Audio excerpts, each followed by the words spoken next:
Good morning, everyone. I'd like to start in about 1 minute. If you could take your places, please. Thank you.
Well, good morning, everyone. Let's make a start. It's very good to see you all bright and ready for the discussions and for the work. There will be the daily report coming out. Again, if you could make any comments on that to Secretariat, please. I'll pass to Secretariat for any notices before we begin. Secretariat. Thank you, Chair, and good morning to everyone. We have new CRPs available in all 3 languages on the website. CRP 14.2, new strategic plan for migratory species, a revision to 27.7.2 on freshwater fish, including eels, 28.1, prevention of illegal killing, taking, and trade of migratory birds, 28.3, prevention of poisoning of migratory birds, 30.2.1.1 on ecological connectivity policy aspects, 30.3.1 infrastructure development and migratory birds, 30.4.5 on plastic pollution, and 30.6 ecotourism and migratory birds. And I also note that we are trying to get up as soon as possible in English documents, or CRP 17 on the Global Biodiversity Framework, 18.1 on synergies and partnerships, and 30.1.1 on illegal and unsustainable taking. And the chair will describe why we're hustling to get the English language versions up in just a moment. Thank you. Thank you, Secretariat. Just on the 3 documents, 17, 18.1 and 30.1.1, then I suggest we refer these to the Institutional and Cross-Cutting Working Group for further deliberation and to bring back a CRP as soon as possible. I believe there are still active discussions going on in all 3 items, so I think the best route is to refer them into the Institutional and Cross-Cutting Working Group so that they can complete the work, if that's an acceptable way forward for these.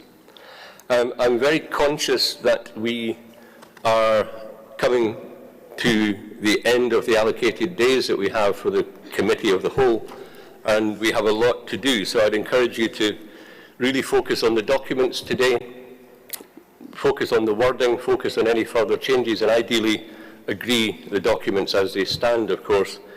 I would propose, given the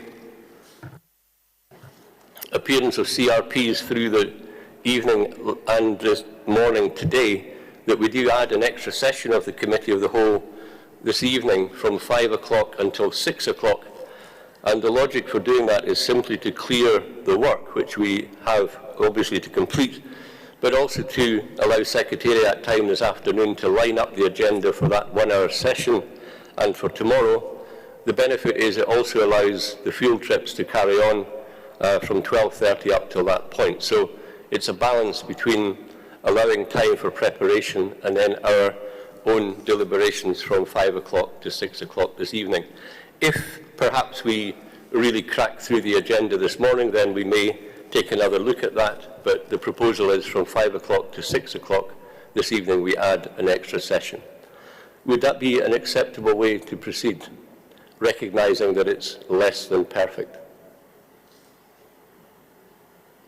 Thank you very much for that indeed. Could I then move on to get reports from working groups? Could I start with credentials, please?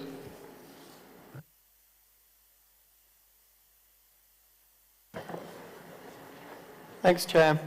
Credentials have been received from 75 countries, and the committee has assessed 70 of those as acceptable. And with the countries in arrears, that leaves 67 countries eligible to vote. Thank you. Thank you, United Kingdom. Could I move then to the budget group, if there's a representative in the hall? I know they have been actively working on budget and may indeed still be, so we'll try and get a report later from them if they're available. Let's move on then to the aquatic working group, please. Yeah, thank you very much. The aquatic working group has completed all of its work with the exception of one item, which is 27.2.4, deep sea mining. The outbreak group is currently meeting, looking at that. There's been substantial progress made, but there's, I think, 4 operant clauses in the resolution that are being discussed and taken back to capitals for clearance. They will work through this morning and let me know when we're in a position for the entire aquatic working group to get together again to discuss that. But I suspect we won't have a document ready until fairly late tonight. Thank you. Thank you for that. Terrestrial, please. Yes, Chair. Yesterday, the Terrestrial Working Group discussed the 2 remaining documents on the Jaguar and the Central Asia Mammals Initiative, CAMI. The working group completed discussions on the 2 documents, Jaguar and Central Asia Mammals Initiative. The working group recommended for adoption of document 29.3 Rev 2 on CAMI, and also recommended the adoption of document 29.6.1 and 29.6.2 on combined conservation measures and the initiative for joint actions among the Jaguar Range states. I would like to thank the Secretariat for the huge support that was received, and also to thank members of the working group for their dedication. Thank you, Mr. Chair. Thank you, Terrestrial Group. Avian, please.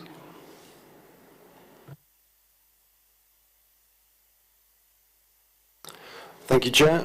I'm pleased to report that the Avian Working Group completed the review of all documents with just one pending item, which is 28.7, the Seiko Falcon Global Action Plan.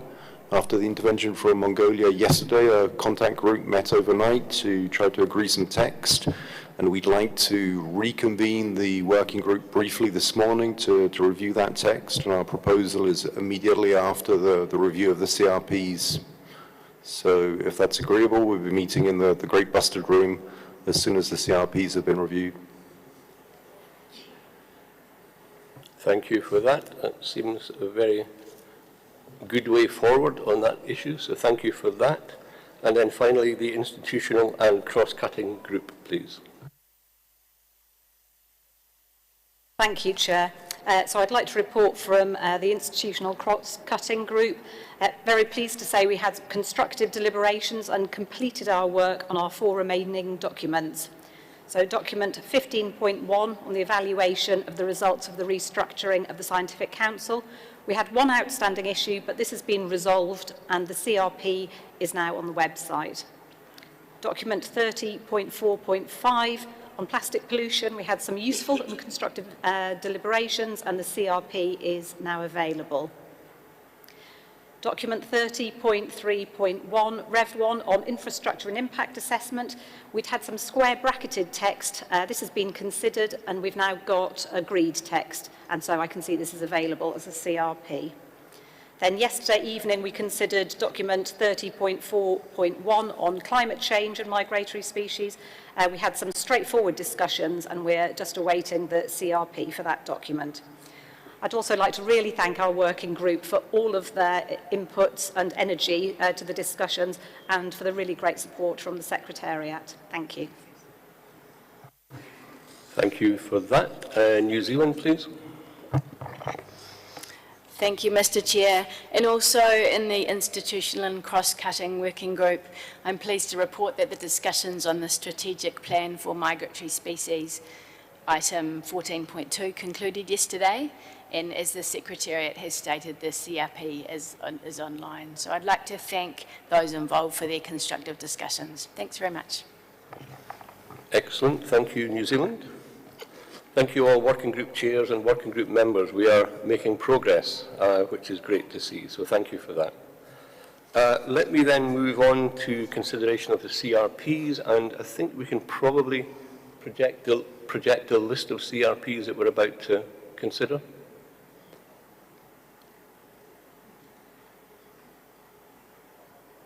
Hopefully we can. It makes it easier for delegates to follow progress if we can.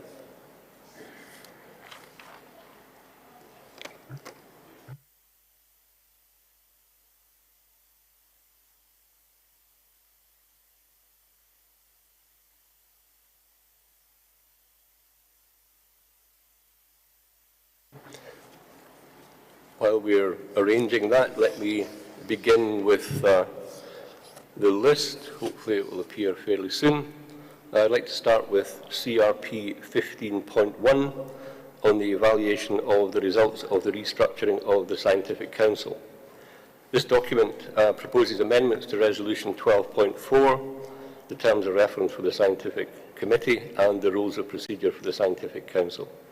Are there any comments on document CRP 15.1, please?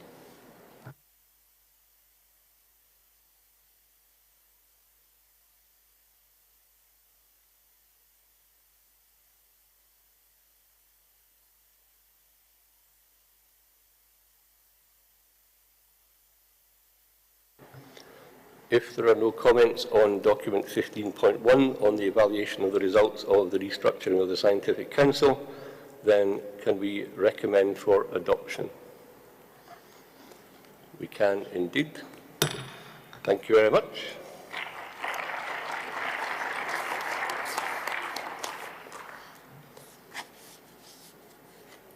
Let's turn then to CRP 18.2 on cooperation with the Intergovernmental Science Policy Platform on Biodiversity and Ecosystem Services, IPBES.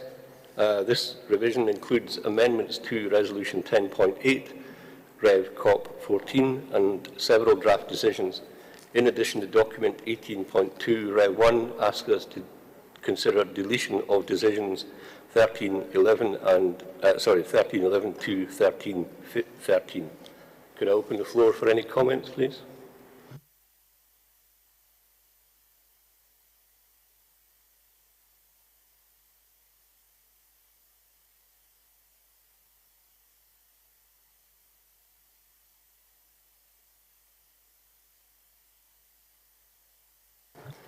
If there are no comments on CRP 18.2 on cooperation with the Intergovernmental Science Policy Platform on Biodiversity and Ecosystem Services, then can I recommend for adoption, please? Thank you very much.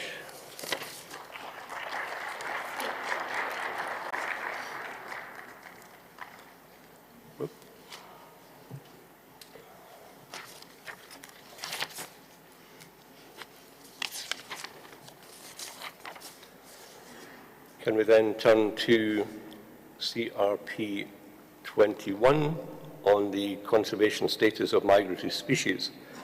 This includes a draft and several draft decisions. In addition,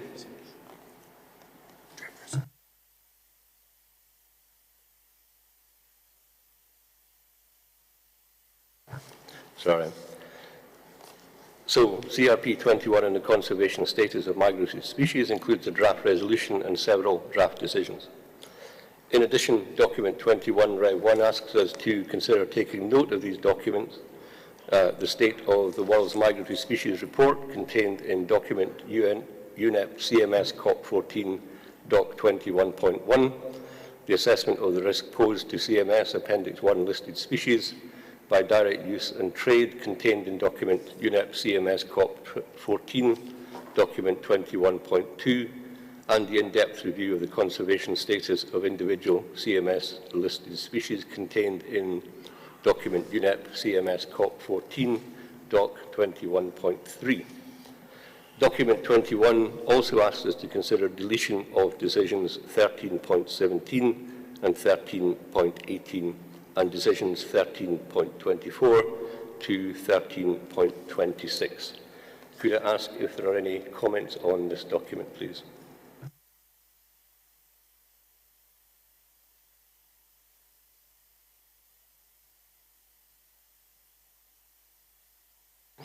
If there are none, could I recommend this for adoption? And indeed I can. Thank you.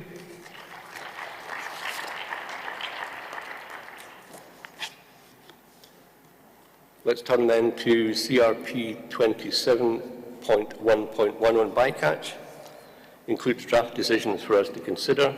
In addition, document 27.1.1 asks us to take note of the report included in Annex 1 of the document, as well as the recommendations included in Annex 2 of the document. In addition, it asks us to consider deletion of decisions 13.61 to 13.63. Again, could I ask if there are any comments, please?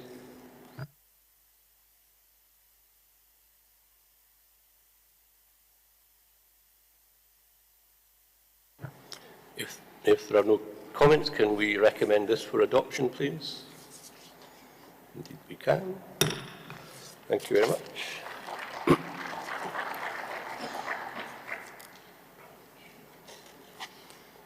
Let's move on then to CRP 27.2.1 on the effects of marine pollution on migratory species.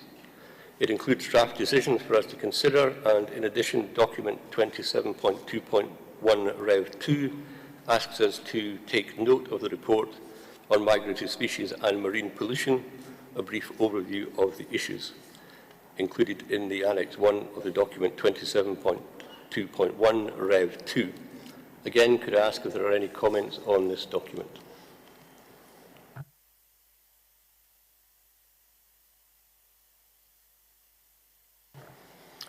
If there are none, then can we recommend for adoption? Thank you.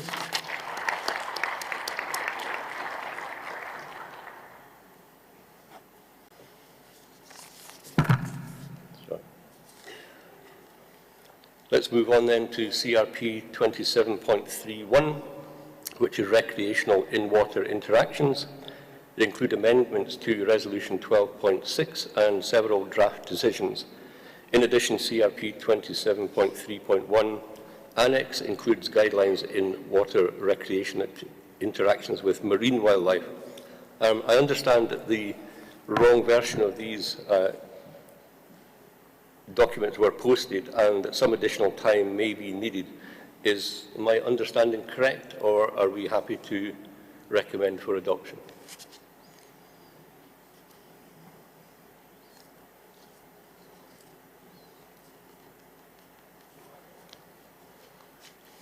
I don't see any request for the floor, so can we recommend for adoption?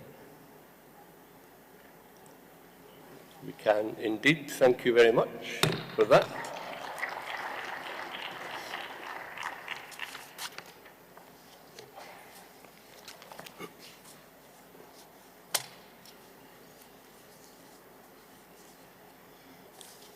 Can we then turn to CRP 27.7.3, the oceanic white-tip shark?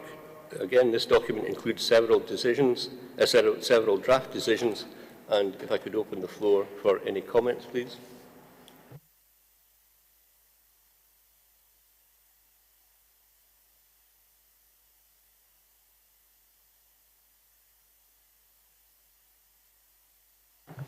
If there are no comments, can we recommend for adoption CRP 27.7.3 on the oceanic white-tipped shark?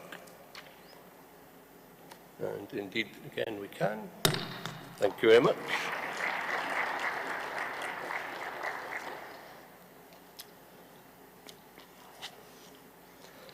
Let's turn then to CRP 28.2 on the action plan for migratory land birds in the African-Eurasian region.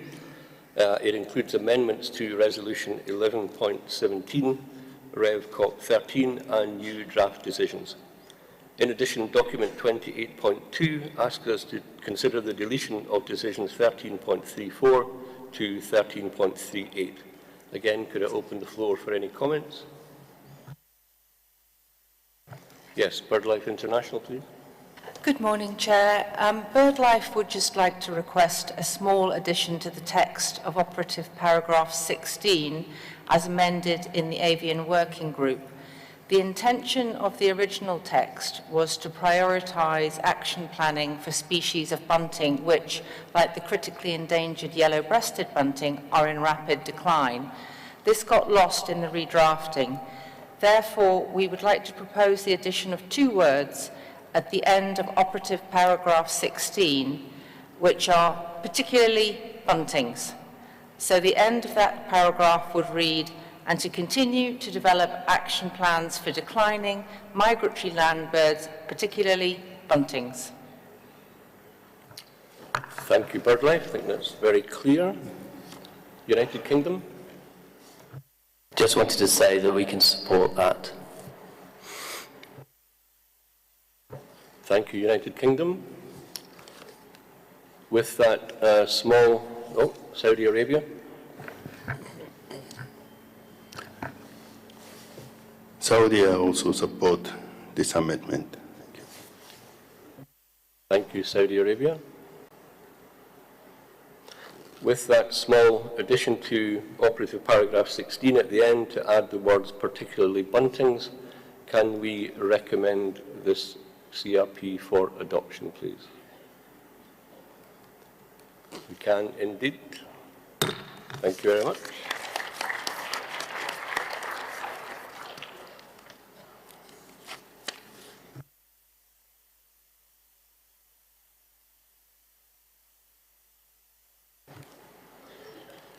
Let's turn to CRP 28.6 on the African-Eurasian vultures. It includes amendments to Resolution 12.10 and new draft decisions.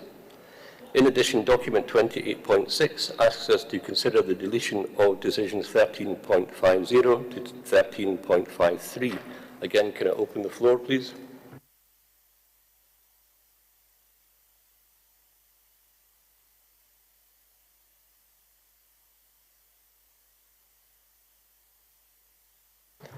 If there are none, then can we recommend document 28.6 for adoption, please?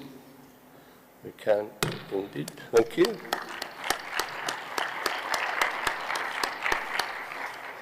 I was very pleased that the working group picked over the bones of that last CRP. Thank you very much. Can we move on then to CRP 28.7 on the Saker Falcon Global Action Plan? After Mongolia intervened yesterday, several parties, as we heard earlier from the Avian Group, gathered to consider the proposed revisions, and there will be a working group, as we heard, of the Avian Group immediately once we finish these CRP documents. So I suggest that we take this later once they've had time to consider the amendments. So we will come back to the Saker Falcon at a later point.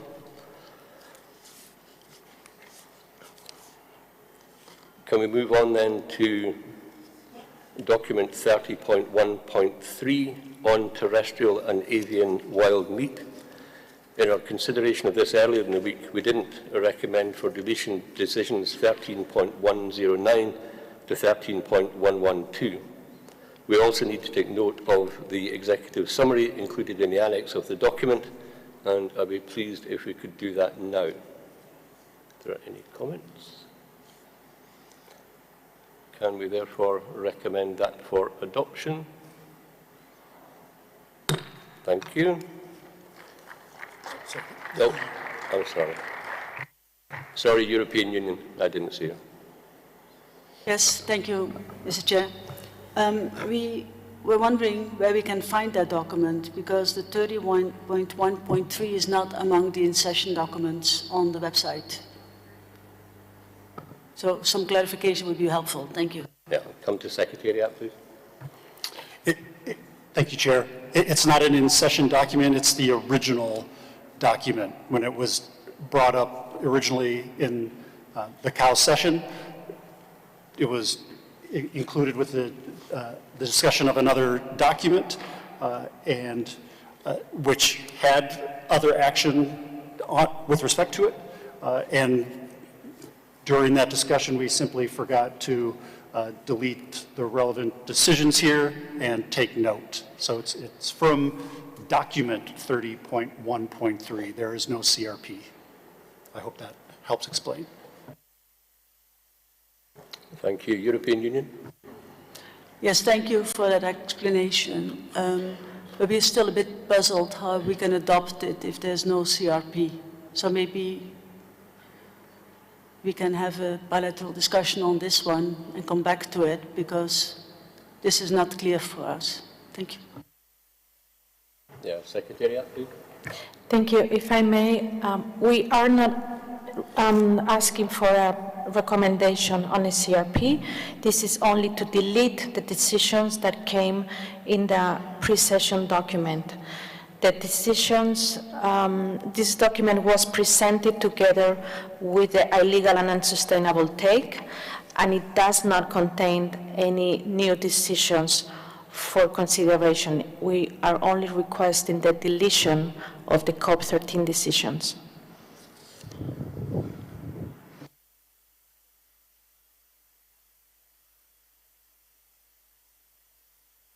Yes, European Union, please. Yes, thank you. And we would like to ask to come back to this one, because I can't remember that we actually agreed to the deletion of the decisions. We actually sent in comments on the decision. So maybe it's not a big issue, but we want to have some time to look at this. Thank you. Sure. Yeah, no, we'll come back to this issue once we have had time to consider further. Thank you for that. Biodiversity Research and Conservation Centre, please. Thank you very much. Could I have a comment regarding past one point, COP14 Global Action Plan? I passed it by technical cause, sorry. Yes, if you're very brief, keep in mind the working group will deliberate on this further. Okay. Okay. I say it in working group, thank you. Thank you very much. All right. Where were we on document 30.1.3? We will come back to that once we've had clarification and comments on that. Can we move then to CRP 30.2.3, Rev 2, on community participation and livelihoods? And when we discussed this yesterday, Israel had proposed a new paragraph for the preamble, which is the second paragraph in the revised CRP. I understand, however, that there might be problems with the text, just in terms of logistics, so I'm going to defer this issue until probably this afternoon, when we can take it again, if that's agreeable. So let's then move on to CRP 30.3.2 on renewable energy and migratory species. Yesterday, United Kingdom asked us to replace the word requested with encouraged in draft decision 4AA, paragraph E, little e. The European Union needed time to consult, and EU, I wonder if you're now in a position to agree that wording change. Okay. European Union?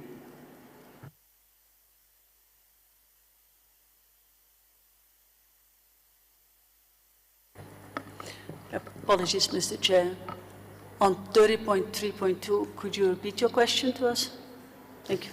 Thanks, EU. On CRP 30.3.2, there was a small change suggested by the United Kingdom, which was to replace the word requested with encouraged in the draft decision 14AA. paragraph little e, a very small change.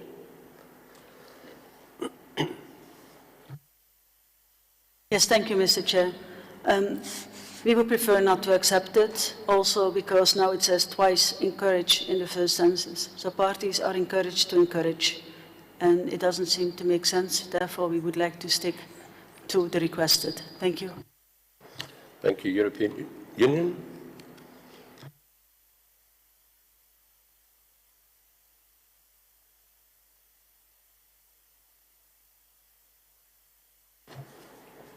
United Kingdom? Thank you, Chair.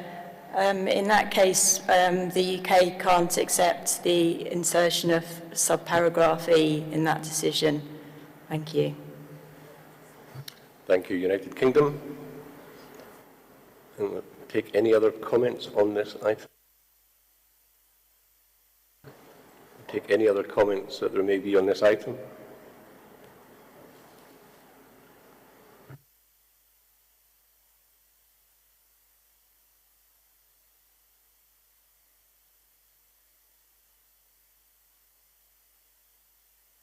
European Union, please. Yes, thank you, Mr. Chair. We obviously would not like to lose that paragraph, but we would like to maybe have a bit of time to talk to UK to find another verb that would convene to both. Thank you. Thank you, European Union. That's exactly what I was going to suggest. So you're ahead of me. Thank you. We'll come back to that once the UK and the European Union have had time to consider the issue. So thank you. Let's move on then to CRP 30.4.3 on wildlife disease. This document proposes amendments to Resolution 12.6 and proposes the creation of a new resolution on avian influenza. It also asks us to consider several new decisions. Again, could I open the floor, please?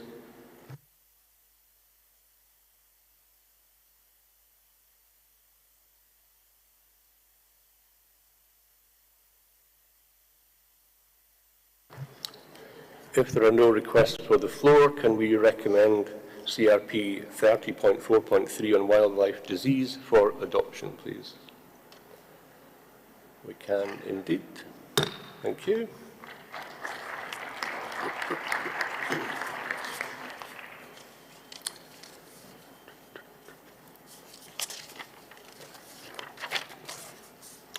Let's turn now to CRP 30.4.4 on light pollution. This includes amendments to Resolution 13.5 and several new decisions. We're also asked to consider the CMS light pollution guidelines and to delete decisions 13.123 to 13.125. Could I open the floor for any comments, please?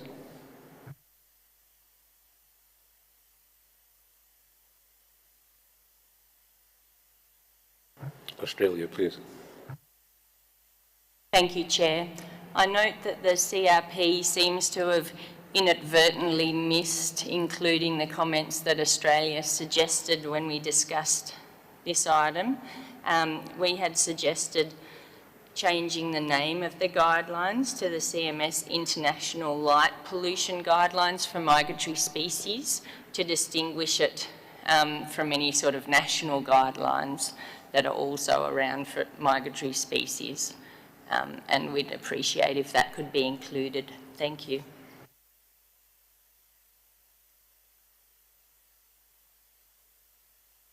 Thank you, Australia. I wonder if you could repeat that change, just at dictation speed would be good for the Secretariat, please. Of course. I would note we also did email it, so you should have it in writing, but it's CMS International Light Pollution Guidelines for Migratory Species. Thank you. Thank you, Australia. Taxa for listing. It includes a new decision and new decisions for us to consider. Again, I'll open the floor, please.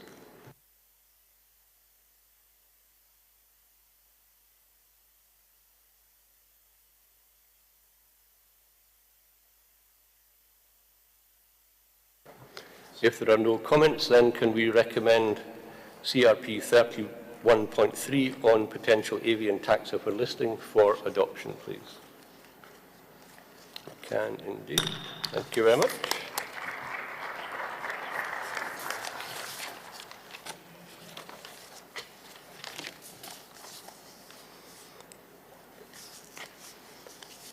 And then finally on my list for the moment, let's turn to CRP 32.1 on concerted actions, which includes amendments to Resolution 12.28. Again, I'll open the floor for comments.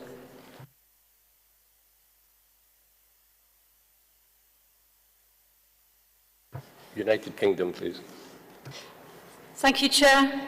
It appears that the amendment we made to paragraph 3 hasn't been incorporated, so I just appreciate some clarification. Thank you. United Kingdom, do you want to repeat what the suggested change was? Certainly. Recalling that proposals for concerted actions are submitted to the meetings of the Conference of Parties by the proponents in the form of projects aimed at specific species listed in the appendices, which often cover only part of the range of the species concerned.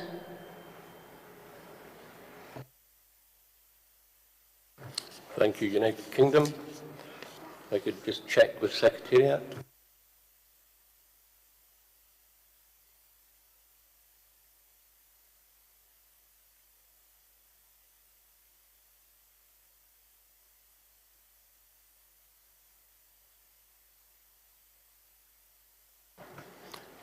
Just clarification, United Kingdom, did you suggest that, or would you like that as a new paragraph or a revision of the existing paragraph 3? It's a replacement of para 3, which I think the previous para was being deleted. Thank you, United Kingdom.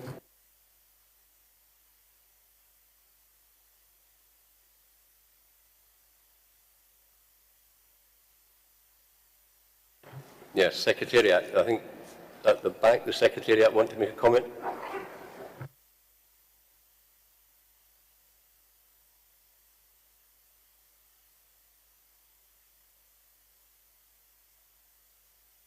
I think the Secretariat are having problems with the microphone. What we'll do, I think, anyway, is take the UK amendment into the text and we'll present it back later on this afternoon for consideration. It does seem a very straightforward addition, but we just need to be clear in the document whereabouts it will actually figure. So thank you, United Kingdom, for that.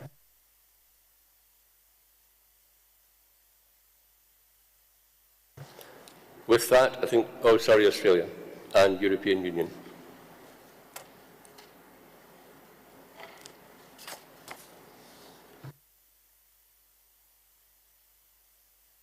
Thank you, Chair.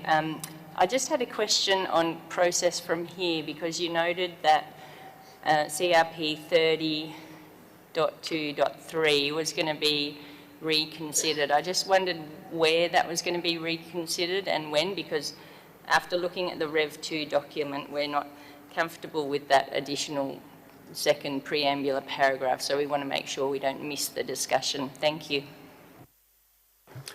Thanks, Australia. I mean, my intention is to take as much as we can this afternoon between 5 o'clock and 6 o'clock in that additional session that we have.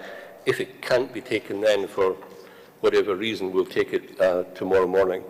But the general plan is that we clear as much as we can this afternoon. I hope that helps. European Union, please. Yes, thank you, Mr. Chair. And I can confirm now that we are fine with the deletion of 30.1.3. Thank you. Just want to make sure that was recorded. Thank you, European Union.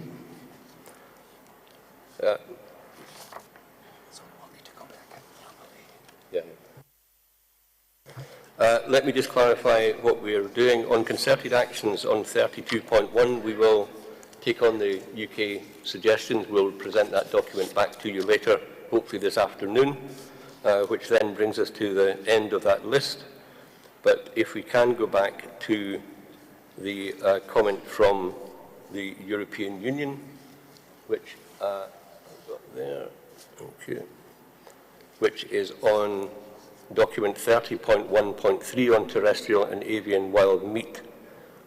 You recall that we recommend deletion of decisions 13.109 to 13.112, and to take note of the executive summary included in the annex of document 30.1.3. So can I have your agreement to that change? And thank you, European Union, for that. Take that.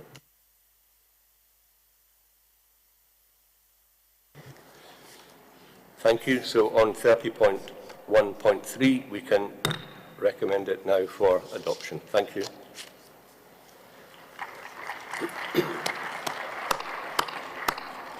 Thank you all very much for your input to these documents, and we will return to the few that we have still small changes to make, and we will present these back as quickly as we can this afternoon, and then, if not then certainly by first thing tomorrow morning, so we will be able to conclude our business.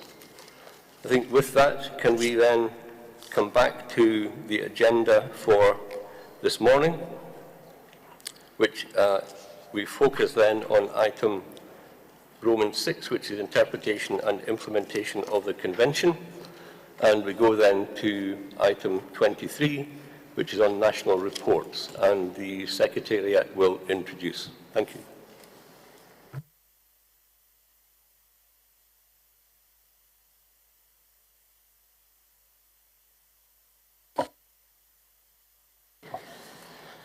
Thank you very much, Chair, distinguished delegates. Under agenda item 23, the Secretariat wishes to introduce the document on national reports. It has been prepared by the Secretariat. The document contains 3 annexes. Annex 1 contains proposed amendments to Resolution 12.5 on national reports. Annex 2 contains draft decisions on national reports directed to the Standing Committee and the Secretariat. Annex 3 contains an analysis of CMS national reports to COP14, which was prepared by UNEP WCMC based on the information provided by parties, and thanks to voluntary contribution from Germany and Switzerland. In summary, the document reports on the implementation of Resolution 12.5 national reports and associated decisions 13.14 and 13.15.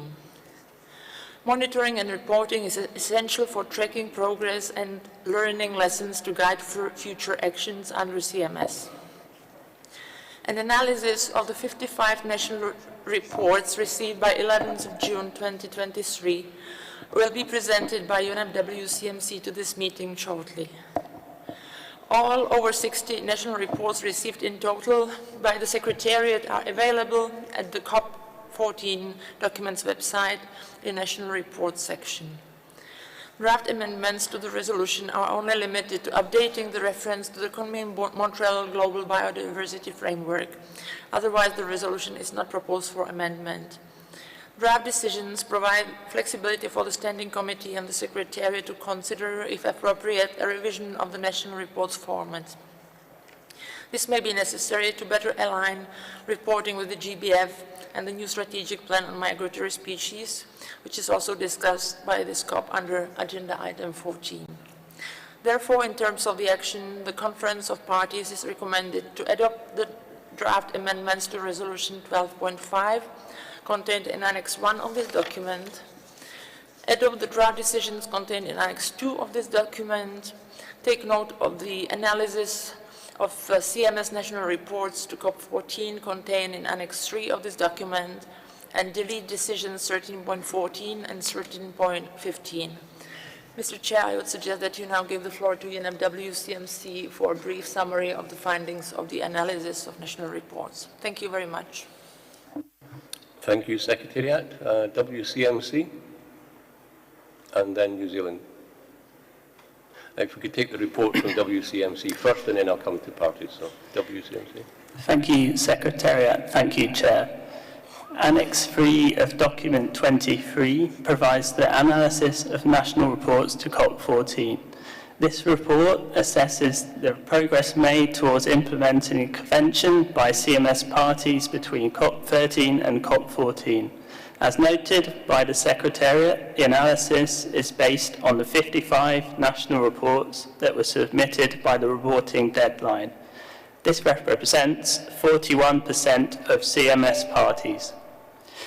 Many parties reported making progress in a wide range of areas, including action to strengthen governance arrangements and to participate in cooperative international initiatives. However, despite these advances, the national reports point to areas where implementation needs to be strengthened, such as efforts to tackle harmful incentives affecting migratory species, including subsidies. In addition, it's important to note that a small number of reporting parties have yet to fully prohibit the taking of CMS Appendix 1 listed species, which is a key requirement of the Convention. Parties cited the lack of financial resources and technical capacity as a key barrier to the effective implementation of CMS. Actions to strengthen legislation and policies and boost research and monitoring emerged as parties' key priorities for the future. Thank you. Thank you, WCMC. New Zealand, please. Yes, New Zealand would like to thank the WCMC for their analysis of the national reports. We have some minor comments on the resolution and decision. In Resolution 12.5, there are some preambular paragraphs noting response rates from COP8 to COP10, and we think these should be deleted now as they're well out of date.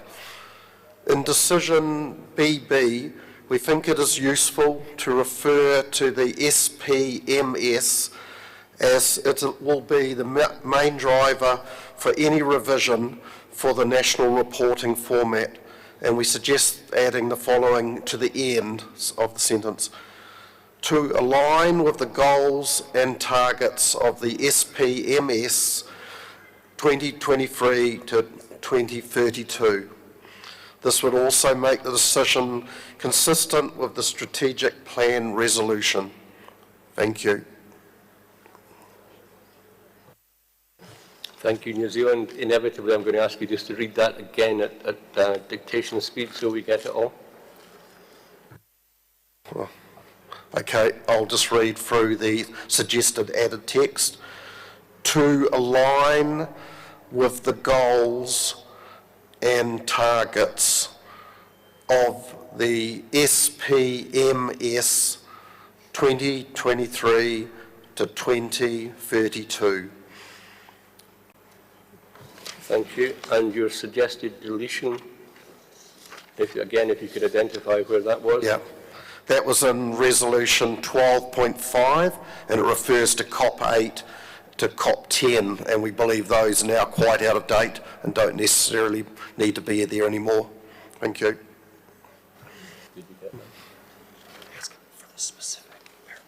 Yeah, if you could specify the paragraphs, New Zealand, sorry, on the deletion would be very helpful. Okay, I'll have to find that for you. I was sent this by Alex.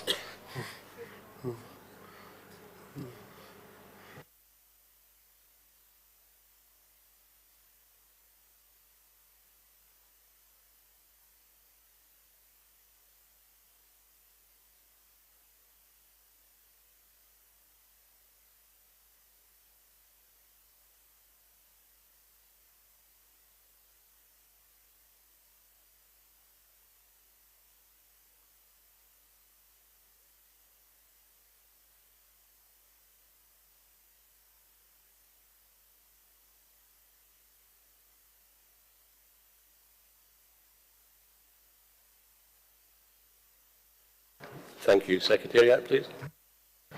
Yes, perhaps I can be of assistance to New Zealand. So in preambular paragraph 8, at least as I'm counting, there's a paragraph that reads, also noting that 58 reports had been submitted to the 8th meeting of the Conference of the Parties.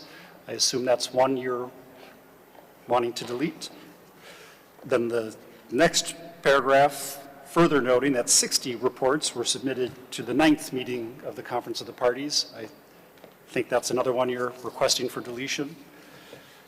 And then several paragraphs later in the English version, it's the second preambular paragraph on page 9.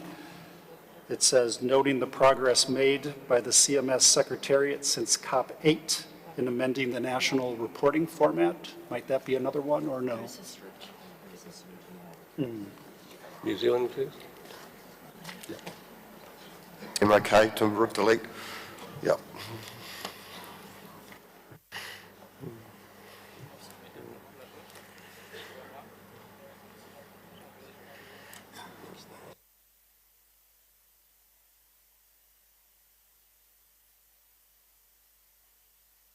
Thank you. I'll just ask the Secretariat to clarify these changes and then we'll seek for adoption. So, Secretariat. Yes, thank you, Chair. And I missed one additional preambular paragraph, so they're all consecutive paragraphs 8, 9, and 10 of the preamble, referring to the number of reports submitted at the 8th, 9th, and 10th meetings. So I've seen you nod your head. Those are definitely proposed for deletion. And then the second paragraph of the preamble that we see on page 9 of the English language version, noting the progress made by the CMS Secretariat since COP8 in amending the national reporting format. Is that another one or no? New Zealand, please. Sorry, I'm not 100% sure. I was asked to read this by my delegation lead, so she would know, but she's had another meeting at the moment. What we'll do then is take United Kingdom, and I think we'll have to return to this once we get that clarification. They do seem very straightforward deletions, I have to say, but we need to be accurate. So, United Kingdom. Thank you, Chair. We note the range of reports requested under a variety of resolutions in the papers for this conference of the parties. We therefore suggest that the Standing Committee should perhaps undertake a revision or review of reporting required as part of its work to develop the new report format. And therefore we have a suggestion for an additional subparagraph under the decision directed to the Standing Committee, which would read, the Standing Committee is requested to review the reporting requirements required under the resolutions adopted by the Convention and advise the 15th Conference of the Parties on a strategic way forward. Thank you. Thank you, United Kingdom. And again, if you could read that once more, just at dictation speed, please. Certainly. The Standing Committee is requested to review the reporting requirements, and I've got required twice here, so reporting requirements required under the resolutions adopted by the Convention and advise the 15th Conference of the Parties on a strategic way forward.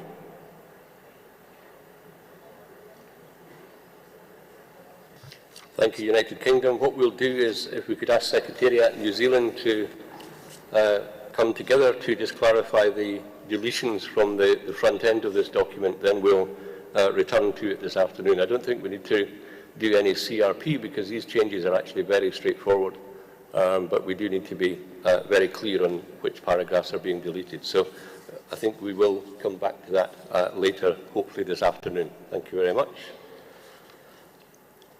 Can we move on then to item 32, which is implementation of the concerted action process. And the first paper under that is 32.2.1, which is a report on the implementation of the concerted action for the nut-cracking population of the chimpanzee in West Africa. The proponents, IUCN, SSC, PSG, SGA Working Group on Chimpanzee Cultures, will introduce the item. So if I could hand over to the proponents, please. IUCN, please. Thank you, Mr. Chair. Distinguished delegates, under the agenda item 32.2, the IUCN Species Survival Commission's Primate Specialist Groups Working Group on Chimpanzee Cultures wishes to introduce the document 32.2.1, Report on the Implementation of the Concerted Action for the Nut-Cracking Populations of the Chimpanzees Pan-Troglodytes of West Africa. This document was prepared by the CMS Expert Working Group on Culture and Social Complexity and the IUCN's Working Group for Chimpanzee Cultures. The discussion on the document has taken place in the terrestrial working group, and this document contains 0 annexes. The document has an addendum where the Scientific Council's recommendations to the COP are provided. In summary, the document reports on the coordination for implementation of the concerted action, incorporation of behavioral data into monitoring protocols, and progress that was made in public engagement with science and conservation across the range states of nut-cracking chimpanzees in West Africa. After COP14, the CMS Expert Working Group on Culture and Social Complexity determined that many of the aims of the concerted action were shared with activities of the IUCN section on great apes that acts as a major vehicle for the coordination of ape conservation across all ape-rich countries. Activities of the concerted action for nut-cracking chimpanzee populations were therefore integrated into subspecies-wide conservation initiatives, largely through the conduit of the IUCN Regional Action Plan for the Conservation of Western Chimpanzees for activities to be implemented from 2020 to 2030. The document also outlines the activities carried out by the IUCN Working Group on Chimpanzee Cultures, specializing in chimpanzee conservation and the study of chimpanzee cultural behavior. Specific activities included convening a regional workshop to establish a framework for chimpanzee biomonitoring, advancing efforts to promote a centralized database on chimpanzee cultures, and publishing a scientific manuscript on the use of culture in conservation. The document highlights the need to replace this concerted action that focuses exclusively on nut-cracking populations with a broader concerted action on chimpanzee behavioral diversity and cultures. This new proposal will expand our innovative and collaborative approaches to assessing and preserving chimpanzee diversity to more than 20 range states. Therefore, in terms of the actions, the Conference of the Parties is recommended to close the concerted action on nut-cracking populations of chimpanzees and consider adoption of the newly proposed concerted action on chimpanzee behavioral diversity and cultures. Thank you. Thank you, IUCN. If I could open the floor on this item.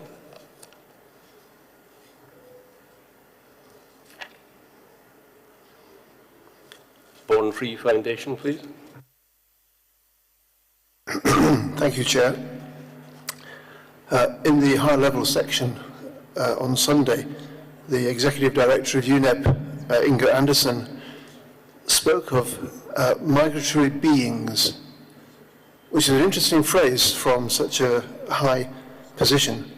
But if any species that we're dealing with deserve that title of beings, then I think chimpanzees is one of several candidates, but I'll also argue gorillas and elephants and cetaceans. But nevertheless, whilst hampered by COVID restrictions, this concerted action led to the involvement of the IUCN, SSC, PSG, SGA Working Group on Chimpanzee Cultures, which represents an engagement with more than 50 wild chimpanzee populations and local stakeholders across 10 range states. This concerted action was limited to just 4 range states, 3 of them CMS parties. But following the workshop, which was mentioned, outreach activities, research and extensive discussions, Born Free agrees that one of the most important outcomes of this concerted action is the proposal for the new concerted action on cultural diversity across all 21 chimpanzee range states in Africa. Thank you, Mr. Chair. Thank you, Born Free Foundation. Uganda, please. Thank you, Chair. Uganda, Chair, welcomes the report on implementation of the concerted action for the nut-cracking populations of the chimpanzee pan-troglodyte virus of the West African subspecies submitted by the IUCN Working Group on Culture. The report provides important lessons and insights into possible actions that could be implemented across range states to effectively protect and conserve the chimpanzees. Chair, Uganda has undertaken long-term research on wild chimpanzees at Chiwara National Park, Budongo Forest Reserve, Kalinzu, and other sites for over 40 years. Research at these sites has identified varying variations in the traits and the practices and related attributes among chimpanzees.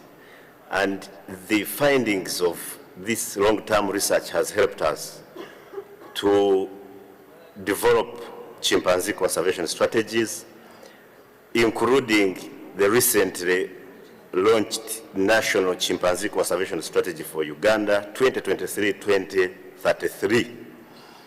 And we've also established successful chimpanzee-based ecotourism sites based on the findings from these research operations. Uganda, therefore, welcomes the recommendations of this report and also the need to adopt the new concerted action on cultural diversity covering all the 21 chimpanzee range states, irrespective of their CMS listing status. And we are happy to share our experience and lessons generated over the years with other parties and partners as observed under document 32.3.1. Thank you, Chair. Thank you, Uganda. I don't see any other requests for the floor, so in terms of action, the paper recommends the concerted action is completed and can be closed, and then for the following triennium, a new concerted action for chimpanzee behavioural diversity and culture under paper UNEP CMS COP14 Doc 32.3.1 is proposed. Can I seek your agreement on that way forward? And we will take the paper for adoption to the COP. Thank you very much.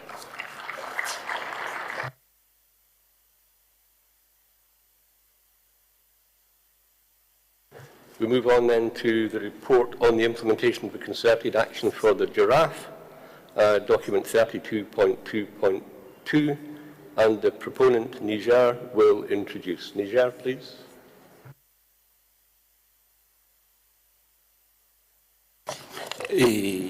Merci, Monsieur. Thank you, Chair. First of all, please allow me to thank the Republic of Uzbekistan for their very warm welcome. I feel at home here, apart from the fact it's a bit colder than at home. So I'd also like to thank CMS for the perfect organization of this meeting. So Niger wanted to present this report on the implementation of the concerted action for the giraffe. We prepared this. In fact, activities were planned for the period for 2019 to 2023, but I think you would agree with me that it coincided with the COVID pandemic, so it rather disturbed the implementation, and we must also add to that the lack of funding. So the activities were not able to take place in the way in which we had adopted it at COP13. So what we would like to ask is for it to be renewed for a period of 3 years, with, of course, changes proposed in the timeline of the document.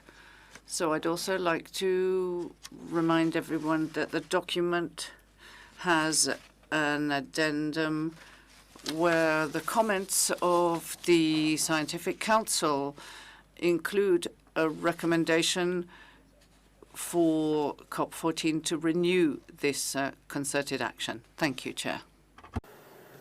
Thank you, Niger. Again, if I could open the floor for any comments.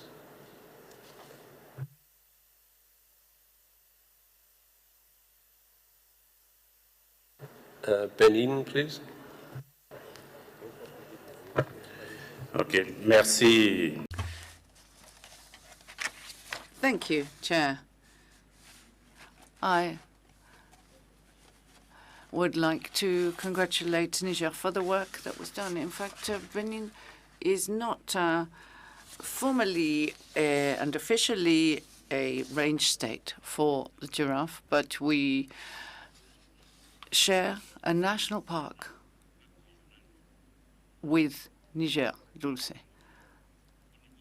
So within Benin, there are efforts being made to consider and plan for a reintroduction of this species, giraffe, that have disappeared from our country. So we support the renewal and continuation of this concerted action as proposed by Niger. Thank you. Thank you. Born Free Foundation, please. Thank you, Mr. Chair. Born Free shares the disappointment that the activities planned under the concerted action were not implemented due to the disruptions caused by COVID-19 and a lack of funding. We urge COP14 to endorse the adjusted timelines in the concerted action implementation table provided in paragraph 5 and encourage funders to provide the necessary funding to enable the identified activities to progress as per the proposed implementation timetable, with an emphasis on implementing key elements of Target 4, which is to implement current and existing national strategies in consultation with the range states, and Target 9, which is to increase the profile and awareness of giraffe conservation across different levels of management and within the public sphere, and sharing results and challenges of all range states as a priority. Thank you, Mr. Chair. Thank you, Born Free. I don't see any other requests for the floor. Let me summarise. As the activities undertaken have not yet been completed, the concerted action as adopted by COP13 should be renewed for the following 3-year period, and then the appropriate changes made to the timelines in the project. With that, can we recommend that this is taken to the COP for adoption? Thank you very much.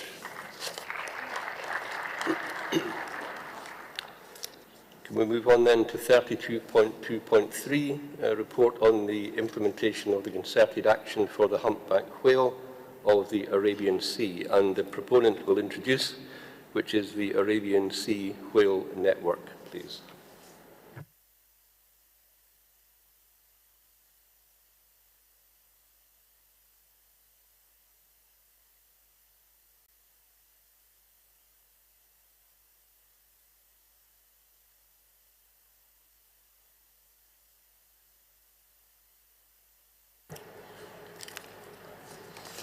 Good morning, and thank you, Chair. This is the CMS Secretariat reporting on this on behalf of the Arabian Sea Humpback Whale Network. So document 32.2.3, report on implementation of the concerted action for the humpback whale of the Arabian Sea. This was developed by the Arabian Sea Whale Network, of which the CMS Secretariat is a member. The document was discussed in the aquatic working group this week and was endorsed. The concerted action for this species was endorsed by the CMS COP in 2017 and was extended in February 2020. It was drafted by scientists and other stakeholders working under the umbrella of the Arabian Sea Whale Network and comprises a suite of actions intended to help improve conservation of this unique, isolated population that remains in the Arabian Sea year-round. Recommendations fall into 3 main categories: addressing knowledge gaps, information sharing and awareness raising, capacity building, and implementation on the threat mitigation strategies. The concerted action was always intended to culminate in the drafting and implementation of a government-led regional conservation management plan.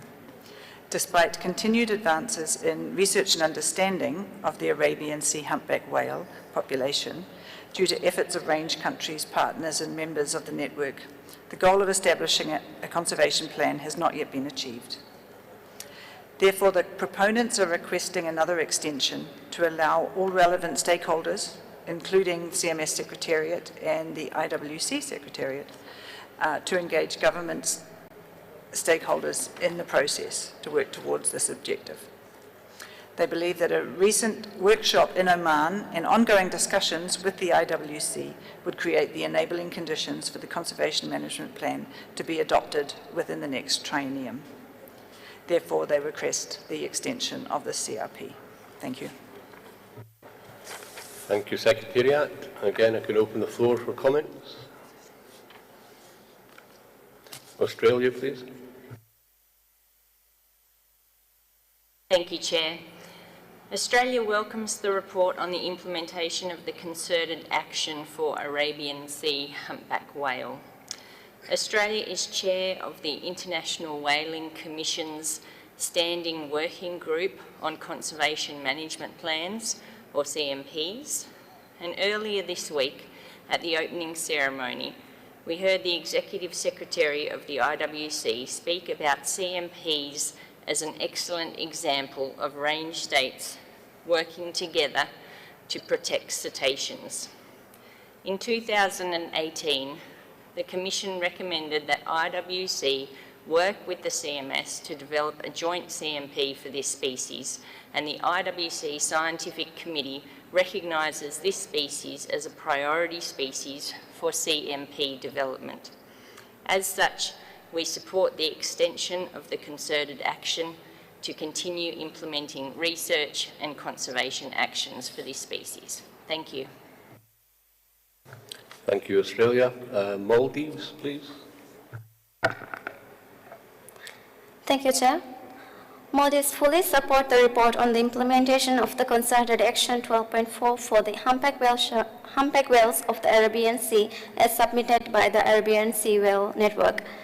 The Arabian Sea humpback whale, which migrates through Maldives, which used to be seen, has not been recorded since the year 2002. We emphasize the importance of a conservation management plan for active conservation efforts. Extension of the plan is crucial for its proper establishment and implementation. Thank you, Chair. Thank you, Maldives. Argentina, please.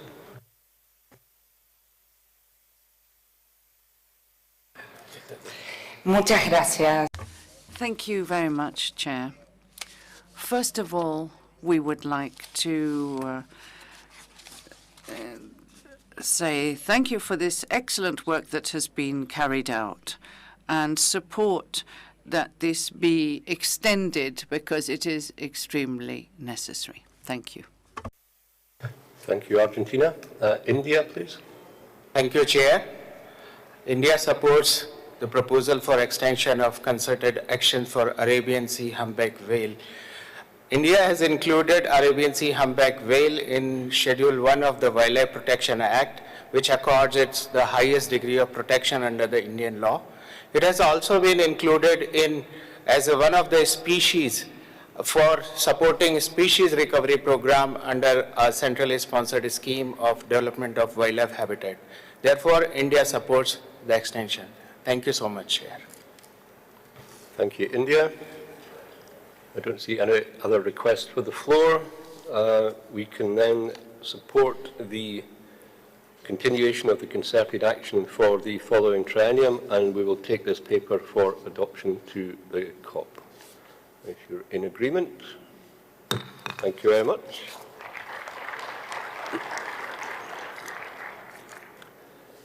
Let me move on then to 32.2.4, report on the implementation of concerted actions for the Eastern Tropical Pacific sperm whale. 32.2.4, this will be introduced by the proponents, which is the Expert Working Group on Animal Culture and Social Complexity, please. CMS Scientific Councillor, thank you. Yes, thank you, Chairman. Under this agenda item, I'm honoured to present to you on the behalf of its authors, Doc 32.2.4, the report on the implementation of the concerted action for sperm whales, Phyceta macrocephalus, of the Eastern Tropical Pacific, or ETP. There is also an addendum which contains the brief and supportive comments of the Scientific Council. The report is authored by the Convention's Expert Working Group on Animal Culture and Social Complexity in collaboration with Red de Cachalotes del Pacifico. The document describes the progress made with the concerted action. This includes a key workshop held in November 2022, where the Cachulotas del Pacifico network was established to promote collaborative research and conservation of sperm whales throughout the ETP and the southeastern Pacific. 7 sperm whale clans are now known from the region. 3 of them are newly described. These cultural population units are defined by their coders, their click patterns. The report notes that there is strong support for sperm whale clans having distinct behaviors, ecologies, and distributions, but that the vulnerability of each of the clans with respect to anthropogenic threats remains unknown. A number of key conservation questions and research needs are presented, and the authors emphasize the need for collaboration mechanisms that funnel funds towards research in low-income range states. They also highlight the potential of autonomous recording technologies to propel data acquisition. Indeed, they note the potential for an array of autonomous recorders to gather data in any conditions, including at night and on rough seas, and at a significantly lower cost than active surveys. Chairman, this has been discussed in the Aquatic Working Group and now comes here for the approval of its continuation. Thank you. Thank you for that introduction. Again, I'll open the floor. We're asked to approve the continuation of the concerted action. Argentina, please. Gracias. Thank you, Chair. Argentina, in this case, also supports the continuation of this work. Thank you. Thank you, Argentina. I don't see any other requests for the floor, so we can support the continuation of the concerted action and take this paper for adoption to the COP. Thank you very much.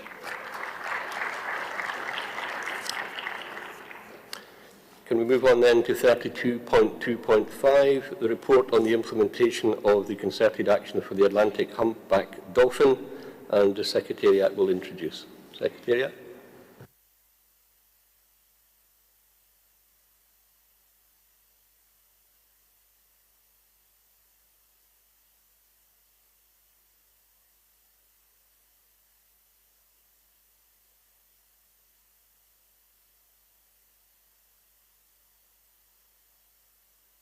I think there might be a small microphone problem.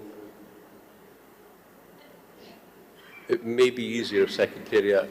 No, I think it may be working now. Yeah, please. Thank you, Mr. Chair. So I would like to introduce document 32.2.5, report on implementation of the concerted action for the Atlantic humpback dolphin. This document was prepared by the Secretariat on behalf of the former COP-appointed Councillor for Aquatic Mammals, Giuseppe Notarbartolo de Sciarria. The discussion on this document has taken place in the Aquatic Working Group, which endorsed the document.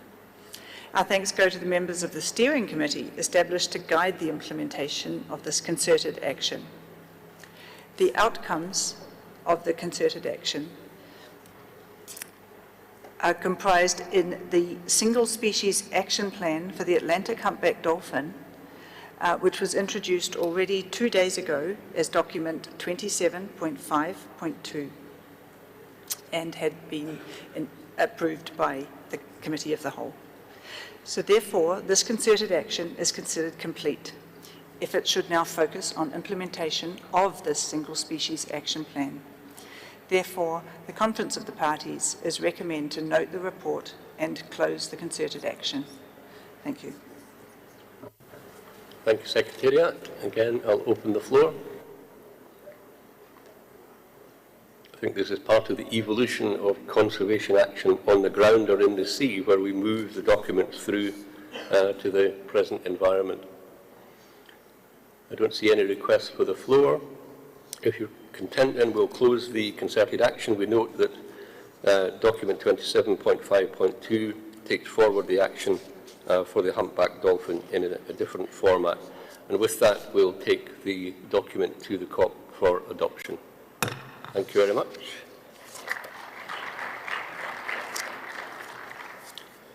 Moving on then to item 32.2.6, which is a report on the implementation of concerted action for the population of harbour porpoise in the Baltic Sea and Iberian Peninsula.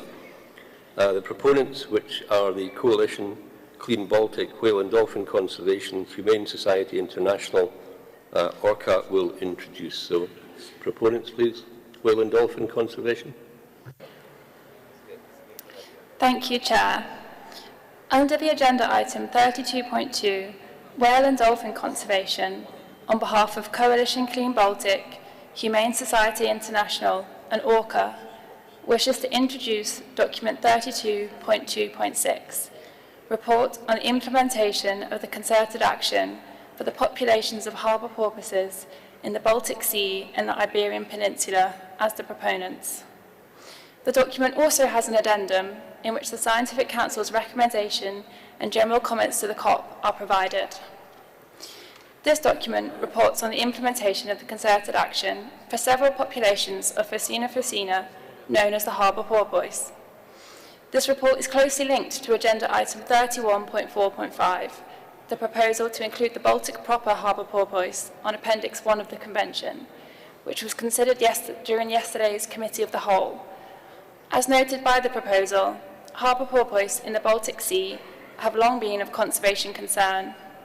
Anthropogenic-related mortality due to bycatch fisheries is unsustainably high, and environmental contaminants, plus the effects of underwater noise from shipping and offshore wind farm construction, further threaten their survival. This concerted action is, and has always been, a collaborative effort, driven and implemented by a group of like-minded NGOs. The document outlines the numerous activities carried out by the NGOs, which have worked collectively to develop a recovery plan, raise awareness, conduct research, and advise governments. The group has been deeply involved in Azkaban's work on the species and has engaged with the IWC Scientific Committee, HELCOM, and other international bodies to achieve conservation gains. Across the group, partners have published research evaluating the use of pingers to minimize bycatch of the Baltic harbour porpoise, worked towards the inclusion of populations in the CMS appendices, and delivered over 250,000 petition signatures to key decision makers.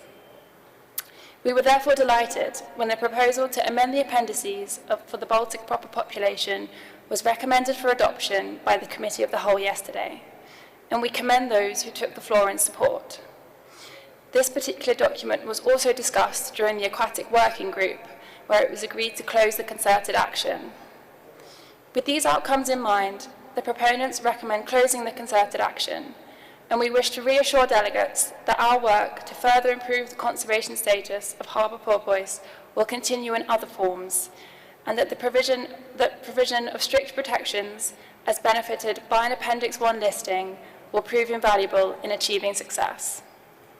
We would also urge parties to remain mindful of the situation of the Iberian Peninsula population of harbour porpoises, which still require further action, and encourage parties to consider appropriate recommendations that could be brought forward to CMS in the future. We remain committed to supporting the CMS Secretariat, Scientific Council, and parties with this process. Thank you. Thank you, Whale and Dolphin Conservation, for that introduction. I'll open the floor. Yes, Kenya, please. Thank you very much, Mr. Chairman. Kenya supports the adoption of the updated version of the concerted action for continued implementation in the next triennium up to 2025 as proposed, and for extension as recommended by the Scientific Council. Thank you, Chair. Thank you, Kenya. I wonder, could I just clarify, we're on agenda item 32.2.6 on concerted action for the harbour porpoise. Yes. And the suggestion there is that the concerted action is closed, but work is taken forward in different formats from there. Just to clarify your comment.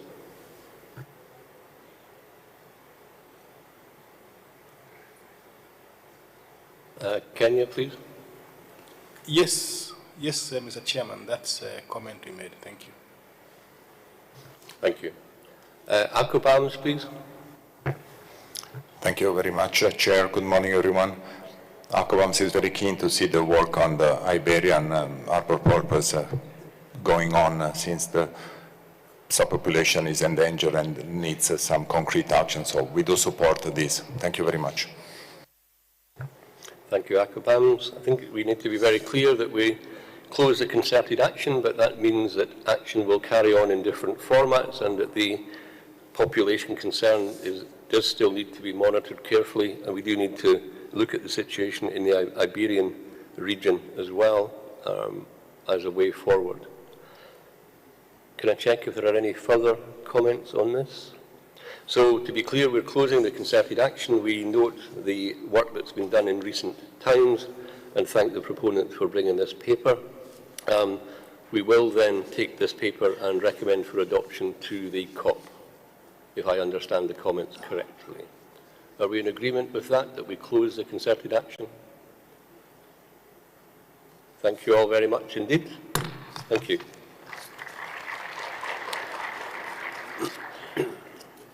Can we move on then to item 32.2.7, which is a report on the implementation of the concerted action for the great bustard in Asia. The proponent, Mongolia, will introduce the document 32.2.7. Thank you. Mongolia. Thank you, Mr. Chair. Distinguished delegates, the government of Mongolia introduced agenda item 32.2.7, the report on implementation of concerted action for the great bustards in Asia.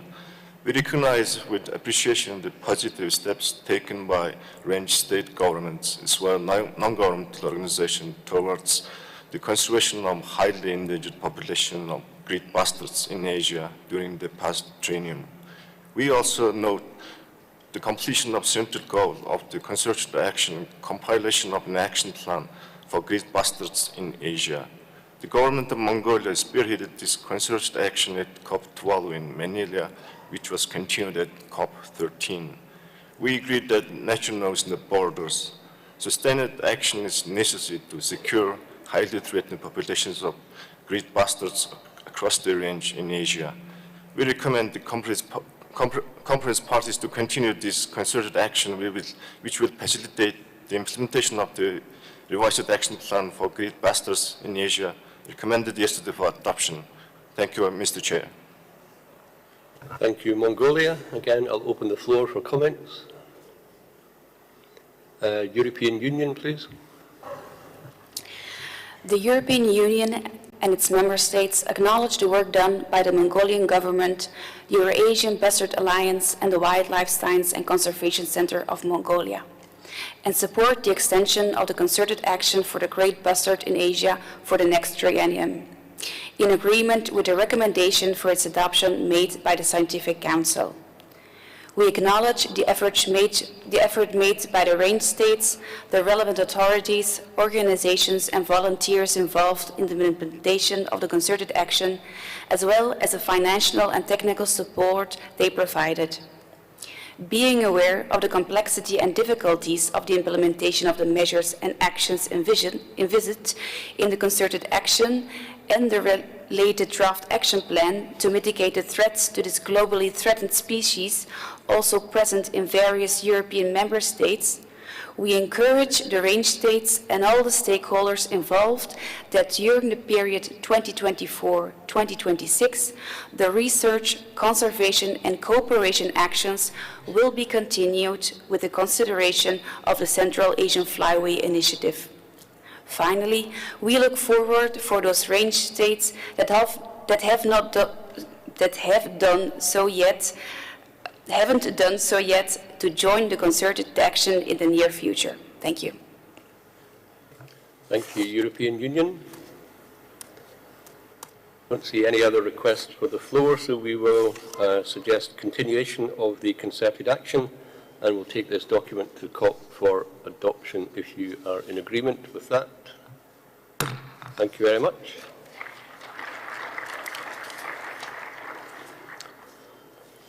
Can we move on then to item 32.2.8, which is a report on the implementation of the concerted action for the Antipodean albatross? And the proponents, Australia, Chile and New Zealand, will introduce. New Zealand, please. Thank you, Mr. Chair. Distinguished delegates, New Zealand wishes to introduce document 32.2.8, report on the implementation of the concerted action for the Antipodean albatross Diomedia antipodensis. This document was jointly prepared by New Zealand, Australia and Chile. The discussion on this document has taken place in the Avian Working Group in the Sessional Committee 6 meeting in July. The document contains one annex. Annex 1 contains the details of the activities carried out by New Zealand, Australia and Chile since the species was listed on Appendix 1 in 2020. It also has an addendum where the Scientific Council's comments and recommendations to COP are provided, and they supported approval of this plan. In summary, the document reports on a range of activities carried out by the key range states to address the very serious decline in the population of Antipodean albatross, which has occurred since 2005, a species that only breeds in New Zealand but ranges across the entire South Pacific Ocean. The principal threat to the species addressed through the concerted action is incidental capture in both domestic and high seas fisheries, but especially pelagic long-line fisheries targeting tuna and swordfish. Some land-based threats are also being addressed. The document highlights the value of working cooperatively with a range of fishing organisations, and especially with the managers of domestic and international fleets, to develop and improve mitigation use to reduce the incidental take of the birds. Chile, Australia and New Zealand are continuing to implement their own bycatch reduction plans, with improving observer and electronic monitoring and the development and testing of improved mitigation measures. A number of relevant regional fisheries management organisations have instigated reviews of their seabird bycatch measures. However, there's still more work required to protect these birds in the high seas. Improved reporting rates and monitoring with electronic surveillance will help us to better understand the risks of each type of fishery. COVID-19 border closures created some disruptions after 2020, but our outreach programs have begun again, and we're now working in partnerships with the Asian fishing fleets and our colleagues in South America. Continuing research on the colonies indicates that the decline rate has stabilised, but that the skewed sex ratios, due to females being much more heavily caught than males, will impact the population dynamics for many years to come. Therefore, in terms of actions, the Conference of Parties is recommended to support ongoing implementation of the concerted action. It will next be reviewed in 2026. Thank you. Thank you, New Zealand. Again, I'll open the floor for comment.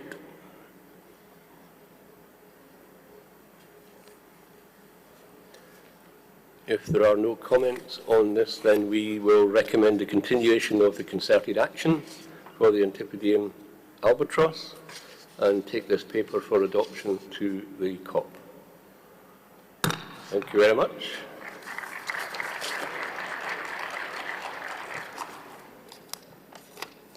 Can we move on then to item 32.2.9, report on the implementation of the concerted action for the common guitarfish and the bottlenose wedge fish. The proponents IUCN, Species Survival Commission, Shark Specialist Group, IUCN, SSC, SSG will introduce the document. IUCN, please.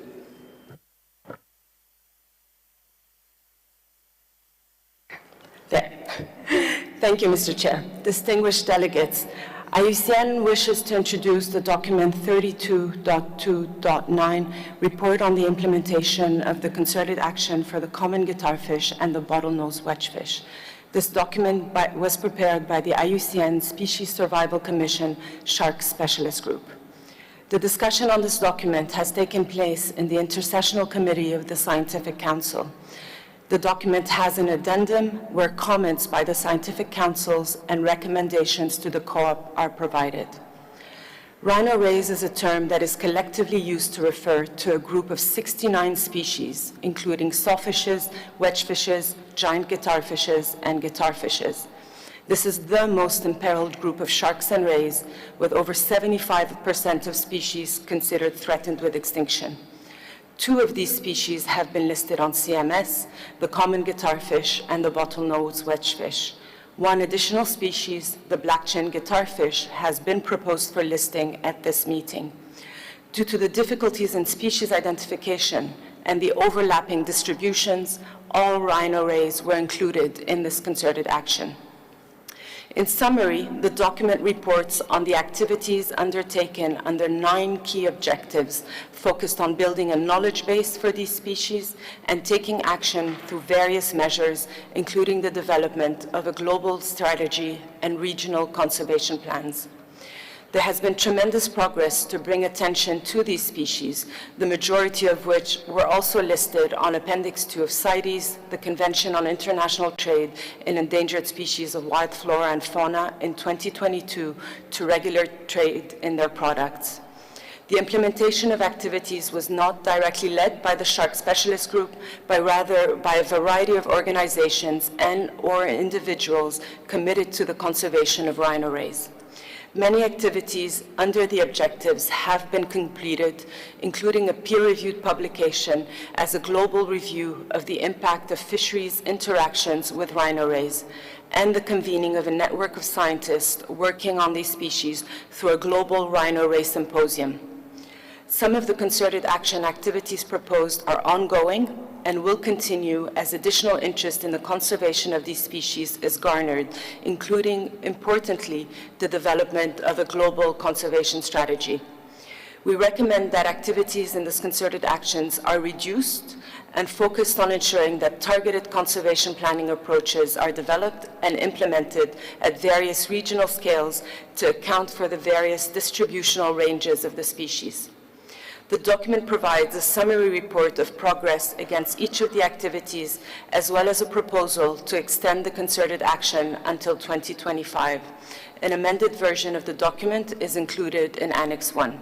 In terms of actions, the Conference of Parties is recommended to adopt this document. Thank you. Thank you, IUCN. I'll open the floor for comments. Senegal, please. Merci beaucoup. Thank you very much, Chair. Senegal takes note of the report and supports the adoption of this document and the extension of the concerted action, as well as its revision.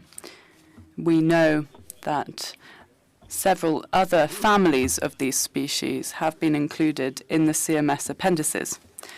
In fact, just yesterday, Glaucostogus semiculus was included on Annex 1 and 2 of the CMS Convention.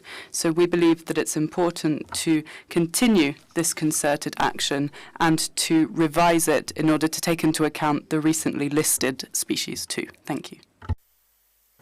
Thank you. Kenya, please. Thank you, Mr. Chairman, once again. In line with the resolutions adopted in the Sharks MOU MOS4, Kenya supports the adoption of the updated concerted action to enhance research, understanding, eliminating fisheries-induced mortality, and to ensure species survival to avert extinction. Kenya currently is in the process of formulating a national shark conservation strategy, and she shall adopt the updated concerted action. Thank you, Mr. Chairman. Thank you, Kenya.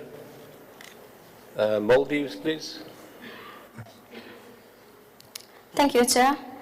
Maldives would like to support to the document 32.2 report on the implementation of the concerted action for the common guitarfish and the bottlenose wedgefish. We believe the concerted action is crucial for the effective conservation of this species. Thank you, Chair. Thank you, Maldives. I don't see any other requests for the floor. if we could take agreement that we will recommend the continuation of the concerted action and recommend the adoption of the paper and take it to the COP. Thank you very much.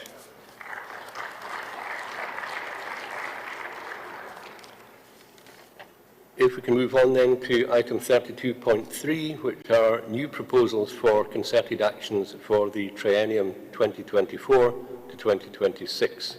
And this will be introduced by the Secretariat. Secretariat, please.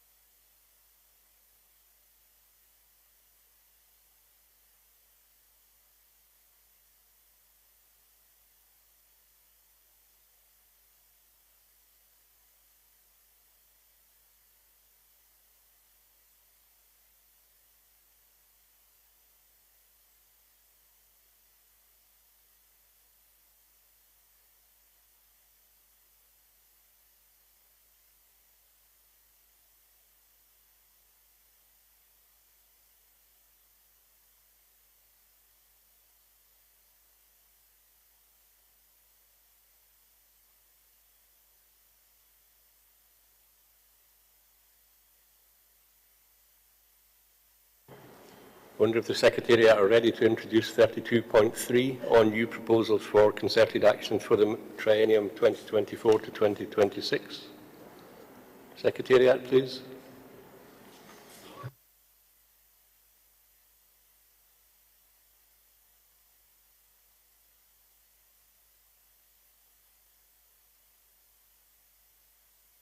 I think Secretariat are not quite ready to introduce that item, so I'll come back to it in a moment. Let me move on to item 32.3.1, which is proposal for a concerted action on chimpanzee, behavioural diversity and cultures, which have already been listed on Appendix 1 and 2. And the proponents, the CMS Expert Working Group on Animal Culture and Social Complexity, and IUCN SSC PSG STA Working Group on Chimpanzee Culture will introduce. So proponents, please, IUCN.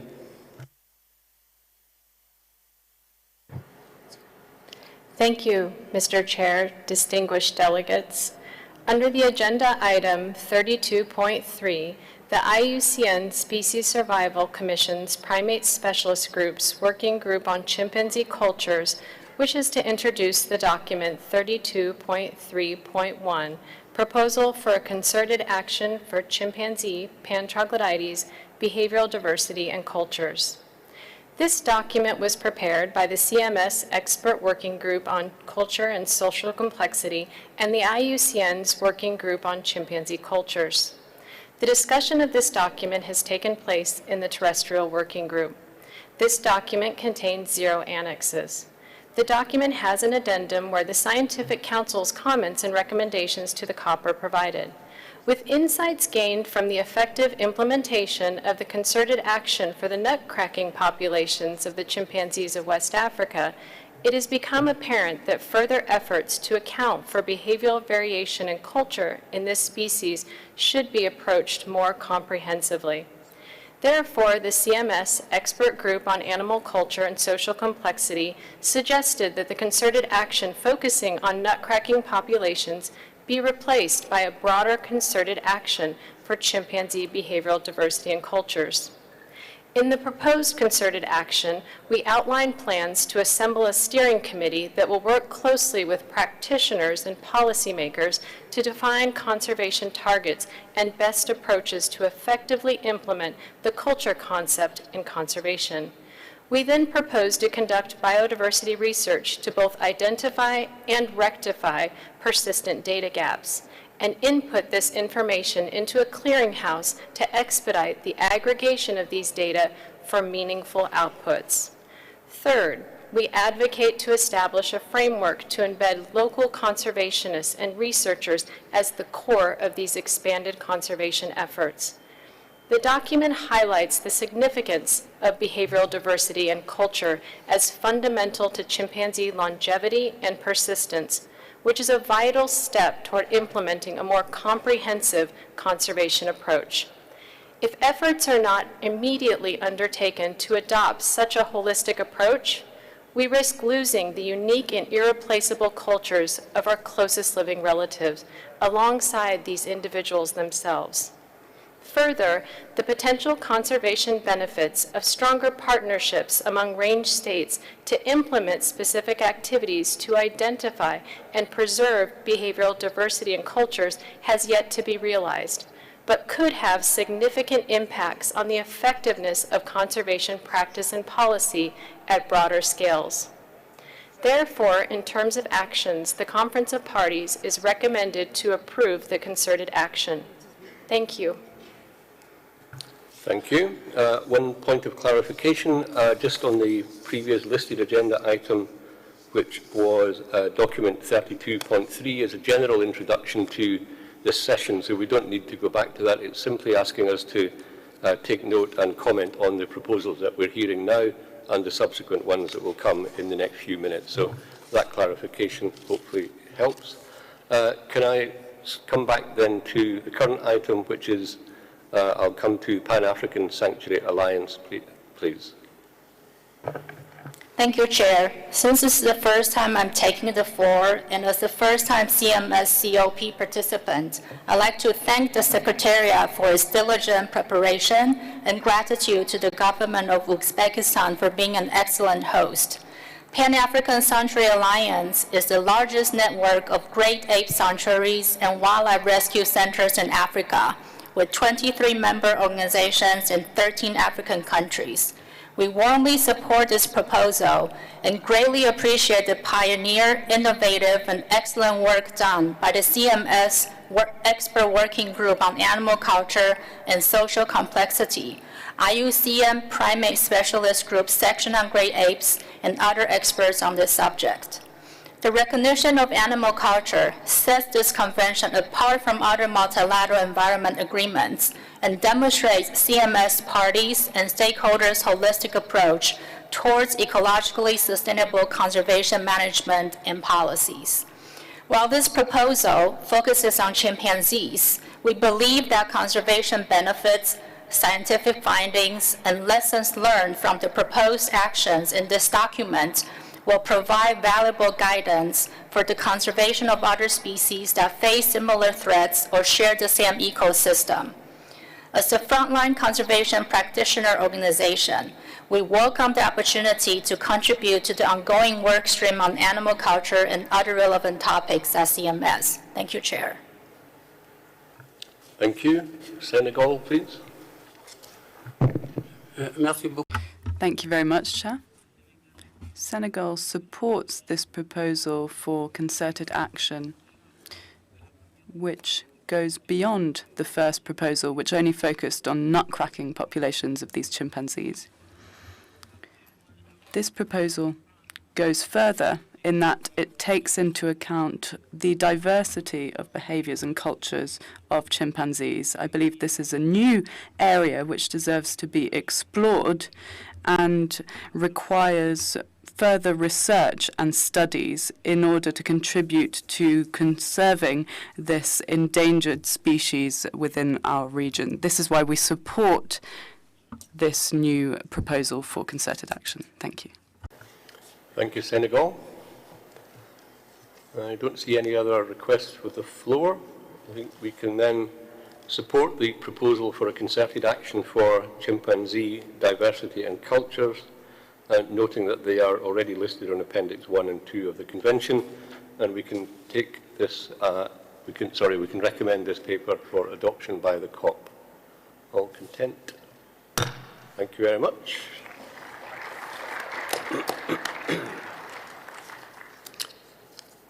Can we move on then to a proposal for a concerted action for the straw-coloured fruit bat, already listed on Appendix 2, I think, of the Convention, and the proponents Cameroon, Ghana, Kenya, Rwanda and Uganda will introduce.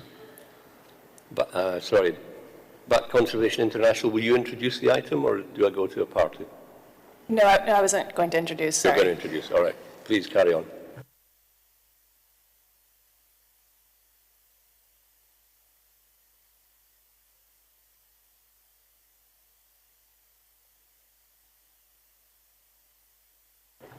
Bat Conservation International. Wait, to make a comment, I apologize. I just jumped the queue. I don't know who's introducing. Thank you very much for that. Do the proponents want to introduce this item on the proposal for a concerted action for the straw-coloured fruit bat? Kenya, please. Thank you, Mr. Chairman. Document COP14 32.3.2 is submitted by Kenya together with Uganda, Ghana, Rwanda, Cameroon, and others. The species straw-colored fruit bat is listed as near threatened on IUCN and is already listed in Appendix 2 of the CMS Convention in accordance with the process elaborated in Resolution 12.28, revision of COP13. The species is widely distributed and a flagship in Africa. It, however, requires enhanced efforts to conserve the populations and their habitats at local, national, and subnational levels.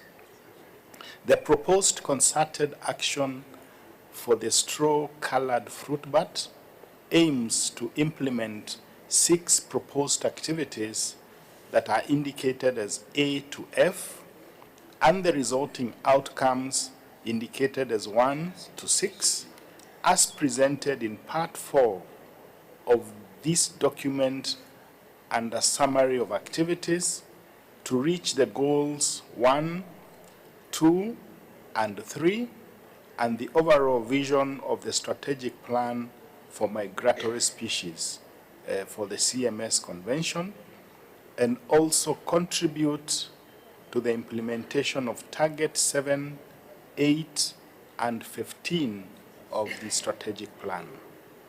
The benefits from the implementation of the 3-year concerted action, that is 2024 to 2026, are elaborated in Part 6 of the document. In COP14, Document 32.3.2 Addendum 1, the Scientific Council recommends approval of this proposal. Kenya and the co-sponsors of the proposal urge the parties to approve the plan and provide funding support for its implementation. Mr. Chairman, we submit this proposal for consideration during this meeting. Thank you. Kenya, thank you very much for that. Can I open the floor for comments? Yes, Bat Conservation International. Thank you, Chair. Bat Conservation International extends our gratitude to the government of Uzbekistan and the beautiful city of Samarkand for hosting this important event. We also thank CMS and all the Secretariat staff for an excellent and productive meeting. Bat Conservation International has a mission to end bat extinctions worldwide, and we applaud the work of the CMS in helping us achieve this goal. On behalf of Bat Conservation International, the Global Union of Bat Diversity Networks, and UNEP Eurobats, we thank the proponents of the concerted action for the straw-colored fruit bat, including the governments of Cameroon, Ghana, Kenya, Rwanda, and Uganda. We fully support the concerted action for the straw-colored fruit bat, which is important to increase cross-country collaboration to enhance protections for this pan-African migratory species. Without such concerted action, this species may quickly disappear across parts of its range. Bat Conservation International further stresses the global importance of all migratory bats and the significant role of the CMS and its Energy Task Force in ensuring that migratory bat species receive the conservation attention they require. Currently, there are over 1,460 recognized bat species, making up 20% of all mammalian biodiversity. Bats perform long-distance migrations on every continent except Antarctica, providing important ecosystem services in every landscape on the planet. Thank you. Thank you very much indeed for that. I don't see any other requests for the floor, so can we support the development of a concerted action for the straw-coloured fruit bat? noting it's already listed on the appendices of the Convention, and will take this document, will recommend this document for adoption by the COP. Thank you very much.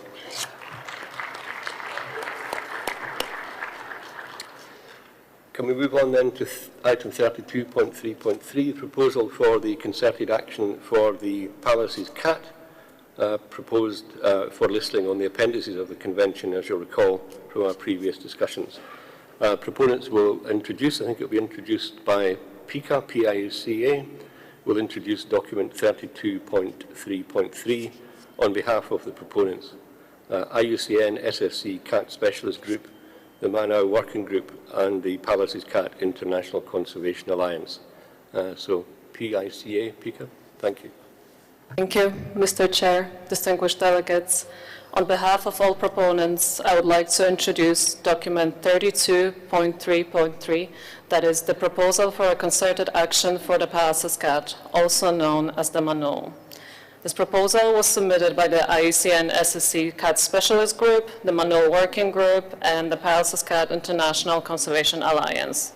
The document was discussed during the proceedings of the Terrestrial Working Group. The Palace's cat is a small species of wild cat that occurs in steppes and grasslands across much of Eurasia. This elusive and charismatic cat is an important flagship species of the ecosystems it inhabits, and yet it received little conservation attention to date.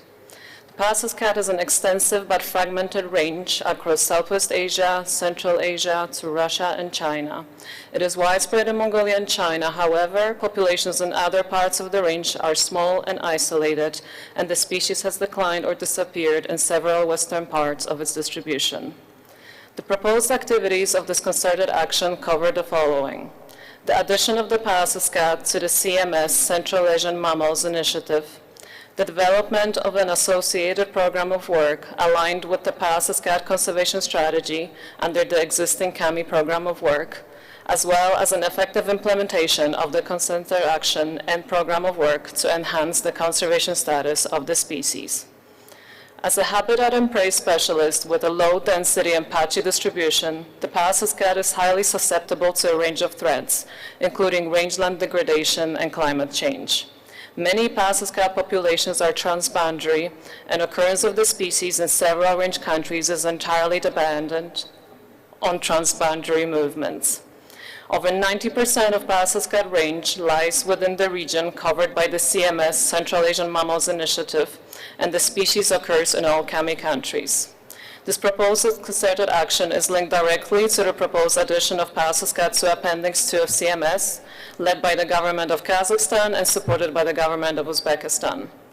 The development of the concerted action, combined with the listing on Appendix 2 of the Convention, will significantly increase the profile of the species amongst policymakers and the public, formally require range state governments to consider Palace's cat conservation, and provide a robust international framework for conservation action. Taken together, these measures will mark a step change in the protection of Palace's cat and improve its conservation status across its range. Thank you. Thank you very much. I'll open the floor for comments.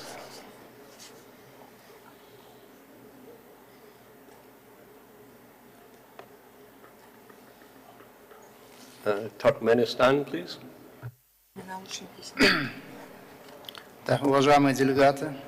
Honorable delegates, and the protection of this type of the animal, Manau, it's really important for all the countries to ensure the connectivity of the ecosystems, which is reflected in the goal 1, 2, 3 of the Kunming-Montreal Biodiversity Global Framework. That's why we're supporting this proposed recommendation. Thank you very much. Thank you, Turkmenistan. India, please. Thank you, Chair. India is one of the range states for the Palace's cat, Felis manul, and has listed the species in Schedule 1 of the Wildlife Protection Act, which prohibits its hunting and every attempt to do so, thereby according its highest degree of protection. India has initiated a landscape-level project for conservation of wild cats, including Palace's cat, and taken up transboundary cooperation with our neighboring countries, Bhutan and Nepal, along with scientific institutes and partner organizations. India believes that the concerted action for the species would benefit in wider cooperation with all the concerned range countries for strengthening the conservation status of the Pallas's cat across its range, and would be happy to be associated with partners across the range of this species. India therefore supports the proposal for concerted action for the Pallas's cat. Thank you, Chair. Thank you, India. I don't see any other requests for the floor, so can we agree to the development of a concerted action for the Pallas's cat? And we will recommend the document for adoption by the COP, if you're in agreement. You are.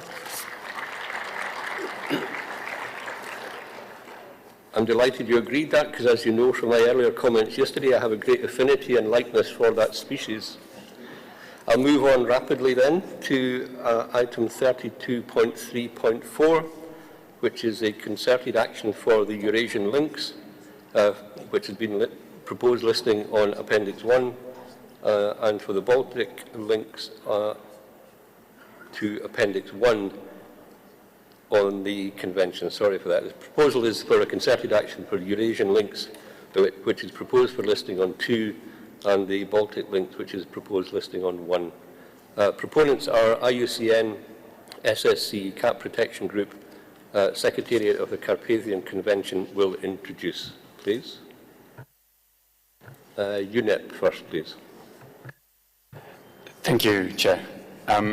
Document 32.3.3, the proposal for a concerted action for the Eurasian lynx, was proposed by the IUCN Species Survival Commission's Cat Specialist Group and the Secretariat of the Carpathian Convention under UNEP.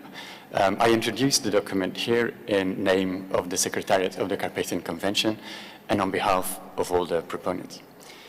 For the critically endangered Balkan lynx, the concerted action proposal foresees the development of a range-wide conservation strategy under the auspice of CMS and facilitated by IUCN. For the other 3 temperate subspecies, a transboundary and intersectoral cooperation and subsequent robust survey of the populations and their conservation status would be needed.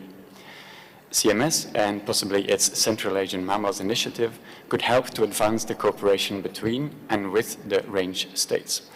We recommend that the COP adopts the proposed concerted action and call upon all of the range states to take action and support the implementation. Thank you, Chair. Thank you for that introduction. Again, if I could open the floor.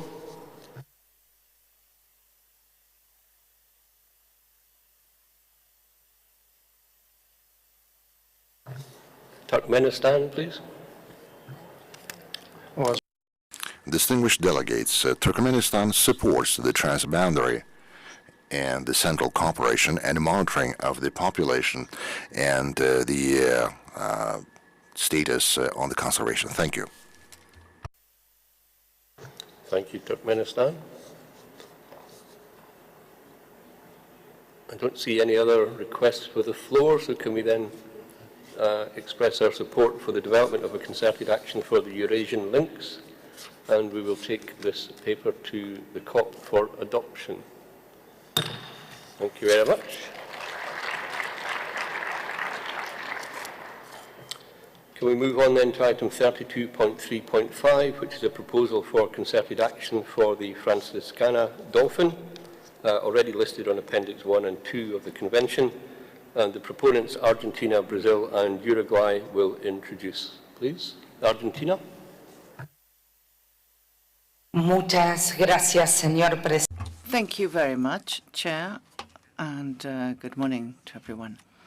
Brazil, Uruguay, and Argentina submit a proposal, which is the proposal 32.3.5, for a concerted action for the Franciscana Pontoporia blainvilliers.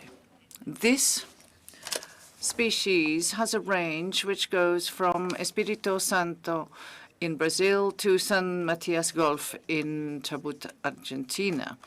The Franciscana is a coastal species and inhabits waters less than 50 meters deep. Throughout its range, we have identified 11 Franciscana management areas. The species is listed in CMS Appendices 1 and 2. The activities proposed and presented in the document for this concerted action include the establishment of a committee made up of governments, NGOs, representatives of the CMS Secretariat, and the IWC Secretariat, the International Whaling Commission, in order to develop and hold a working meeting. Secondly, we plan to convene a conservation policy meeting with representatives of the range states to define an action plan in line with the management and conservation plan of the International Whaling Commission, which is best known as the CMP, the Franciscana CMP, which is planned for early 2024. The final dates for this meeting will be decided by the three countries. One of the measures to be evaluated at the meeting would be the creation of marine protected areas that incorporate the species. Third, there will be discussions and work on the creation of an action plan for the 5-year period, 2023 to 2028. And this will include an assessment of the status of Franciscanas in each of the range states. Expected results are categorized into short, medium, and long term following each programmed meeting. All actions are focused on mitigating the threats faced by the species, increasing research and monitoring of bycatch, identifying critical habitats, designating conservation units, completing the estimation of population abundance for Argentina, and considering the establishment of coastal marine protected areas. The listing of Franciscana in Appendices 1 and 2 demonstrates the broad consensus and the awareness amongst parties, and in particular in the range countries, since the poor conservation status of this species is of utmost concern. International cooperation is key to the protection of any species. In the particular case of the Franciscana, it is important to coordinate efforts with the IWC, and therefore the Franciscana CMP is particularly relevant. This plan identifies 9 specific actions, including research, monitoring, mitigation, and awareness-raising work, and so forth. Finally, we would like to re-emphasize that cooperation that is carried out between CMS and IWC and the 3 countries will strengthen the conservation measures that may be adopted to protect the species. Thank you very much. Thank you, Argentina. Again, I'll open the floor for any comment. Uruguay, please.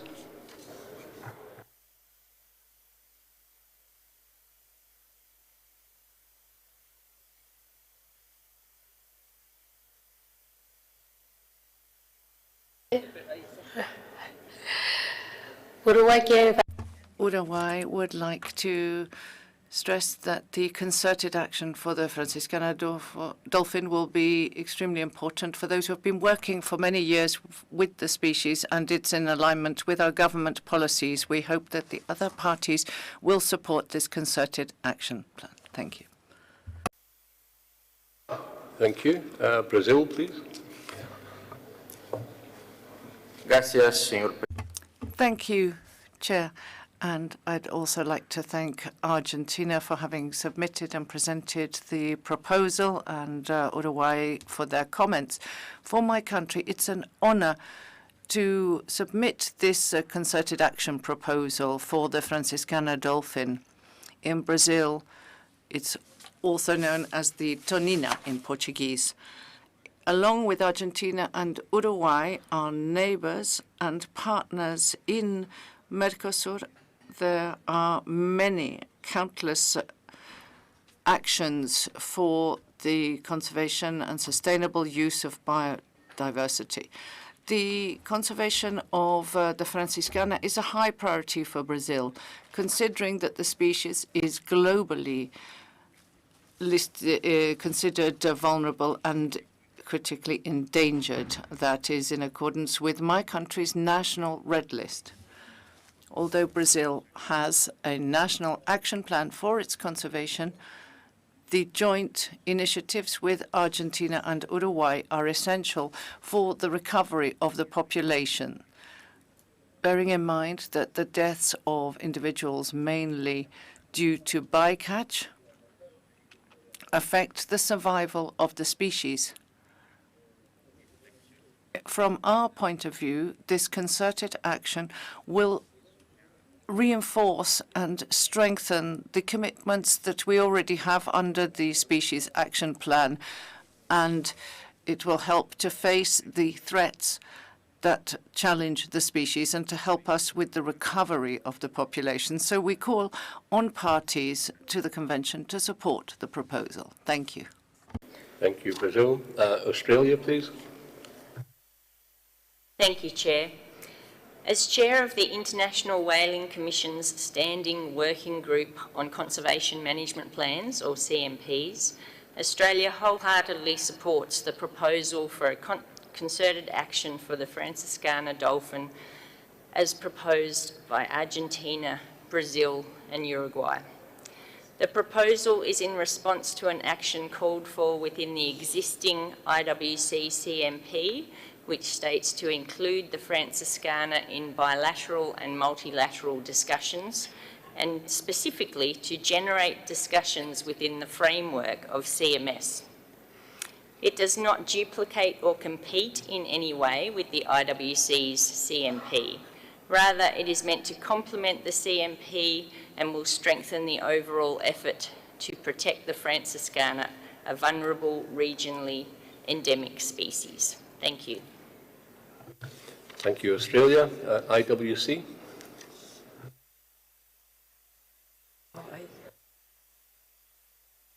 Thank you, Chair. And thank you to Brazil, Argentina and Uruguay for developing this proposal.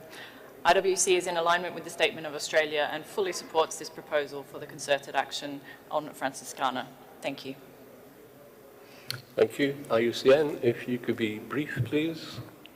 Okay. Thank you, Chair. I will be very brief because I already intervened before. We strongly support this proposed concerted action and recommends its adoption by the COP. Thank you very much. Thank you. That was wonderfully brief. I don't think it could have been any briefer, to be honest, so thank you for that. Thank you. I don't see any other requests for the floor. Can we recommend then that we develop a concerted action for the Franciscana dolphin as outlined in the paper, and can we recommend the paper for adoption by the COP? Thank you very much.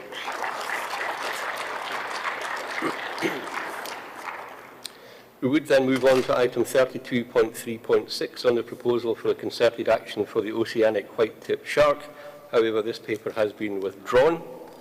So we will move on to item 32.3.7, which is a proposal for a concerted action for the blue shark, already listed on Appendix 2 of the Convention. And the proponent, if I pronounce it correctly, is Mariko, will introduce, please. I've got Law of the Wild to introduce. Thank you, Mr. Chair. Distinguished delegates, under Agenda Item 32.3.7, Law of the Wild is honored to introduce document 32.3.7 Rev 1, the proposal for a concerted action for the blue shark. On behalf of its proponent, the Marine Research and Conservation Foundation in accordance with Resolution 12.28, Rev COP14. The document was discussed in the Aquatic Species Working Group of the Scientific Council, SC6, which made recommended amendments. The Aquatic Working Group at this meeting reviewed the amended document and recommended it for adoption. This document contains one annex with a detailed activity list to guide positive change for the blue shark under CMS, which can be expanded into a conservation action plan for the species. The addendum contains the Scientific Council's comments and recommendations to the Conference of the Parties. In summary, the document presents a proposal for concerted action for the blue shark. This is one of the most wide-ranging sharks found in all oceans, in tropical and temperate waters. It is also the world's most heavily fished species. The Mediterranean population has declined by approximately 78 to 90% and is critically endangered. Almost 80% of the distribution of Atlantic stocks is overlapped by intensive long-line fisheries.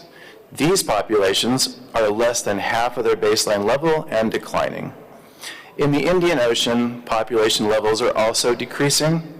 An estimated 10 million blue sharks are caught annually, globally, and frequently in target multi-species fisheries. Despite these threats, there are insufficient management measures to regulate blue shark fisheries effectively. Few TFRMOs have adopted species-specific management, and CITES is narrowly focused on trade, international trade.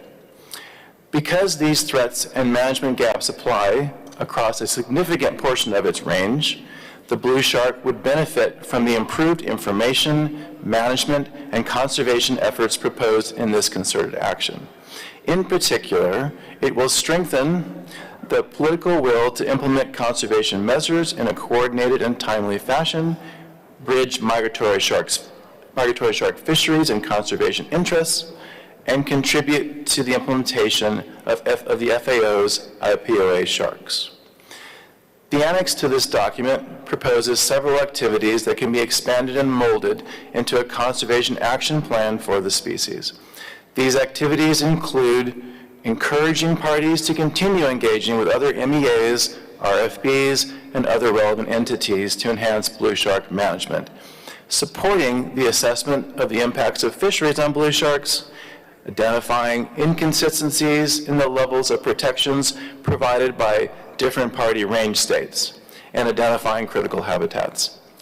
We urge the Conference of the Parties to adopt this concerted action for the blue shark. Thank you, Chair.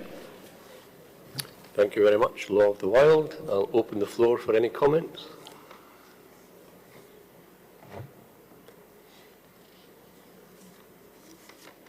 If no one wants to take the floor, then can we support the proposal for a concerted action for the blue shark? And we can recommend this document to the COP for approval. Senegal, please. Merci beaucoup, Monsieur le Président. Thank you very much, Chair. We supported the proposal for the listing of this species, and we now support the proposal for a concerted action. This is an important step towards the conservation of the species. If there's not an effective implementation, we will not be able to be effective. And that is why we support, in general, the action plan and the work for a concerted action for the blue shark. Thank you. Thank you, Senegal. Maldives? Thank you, Chair. Maldives would like to support the proposal 32.3.7 submitted by the Marine Research and Conservation Foundation for the concerted action of the blue shark. Blue shark being one of the most broadly disputed and migratory species of shark, identification of their critical habitats and understanding their migratory routes is important. So therefore, we believe this proposal is an important submission. Thank you. Thank you, Maldives. If there are no other requests for the floor, then can we support the development of a concerted action for the blue shark and recommend this document for adoption to the COP? Indeed, we can. Thank you very much.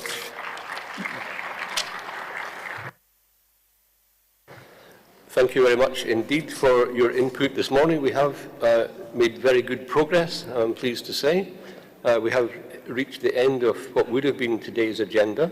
We do have a lot still to do, of course, and we have scheduled the session from 5 o'clock till 6 this evening, and that will allow Secretariat time to produce documents, working groups to conclude their work as well, and for us to look at any documents that come through this afternoon. So if I could hand to Secretariat for some announcements.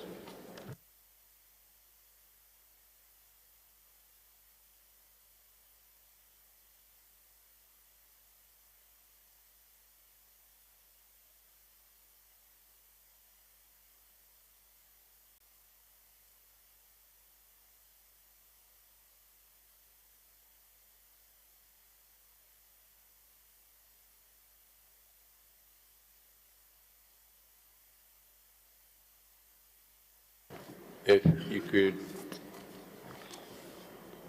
make the Secretariat's microphone live, please.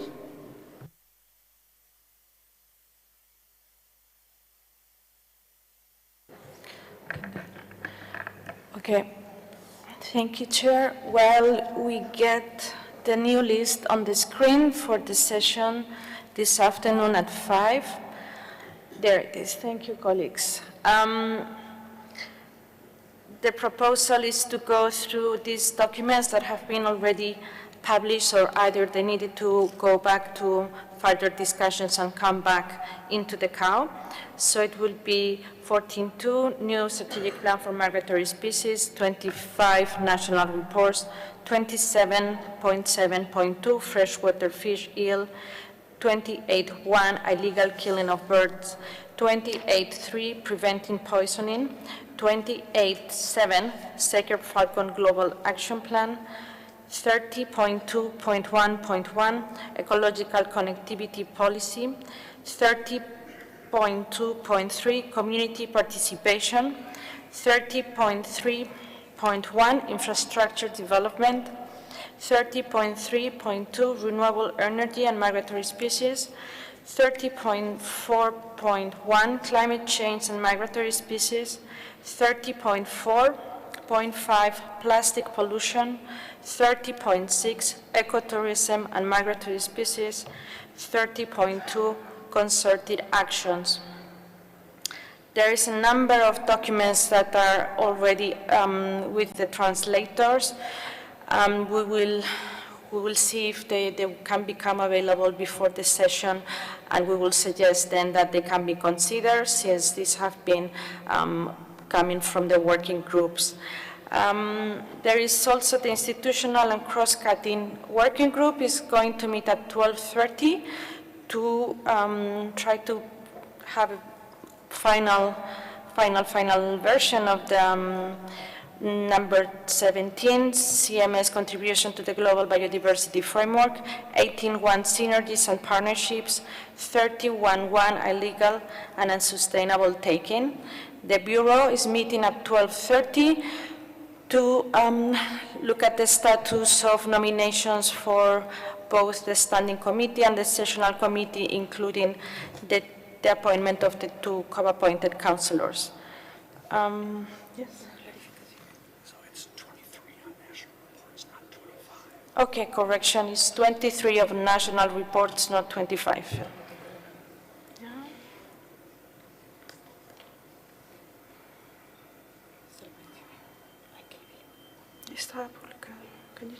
Just 1 second, I want to check when document was published.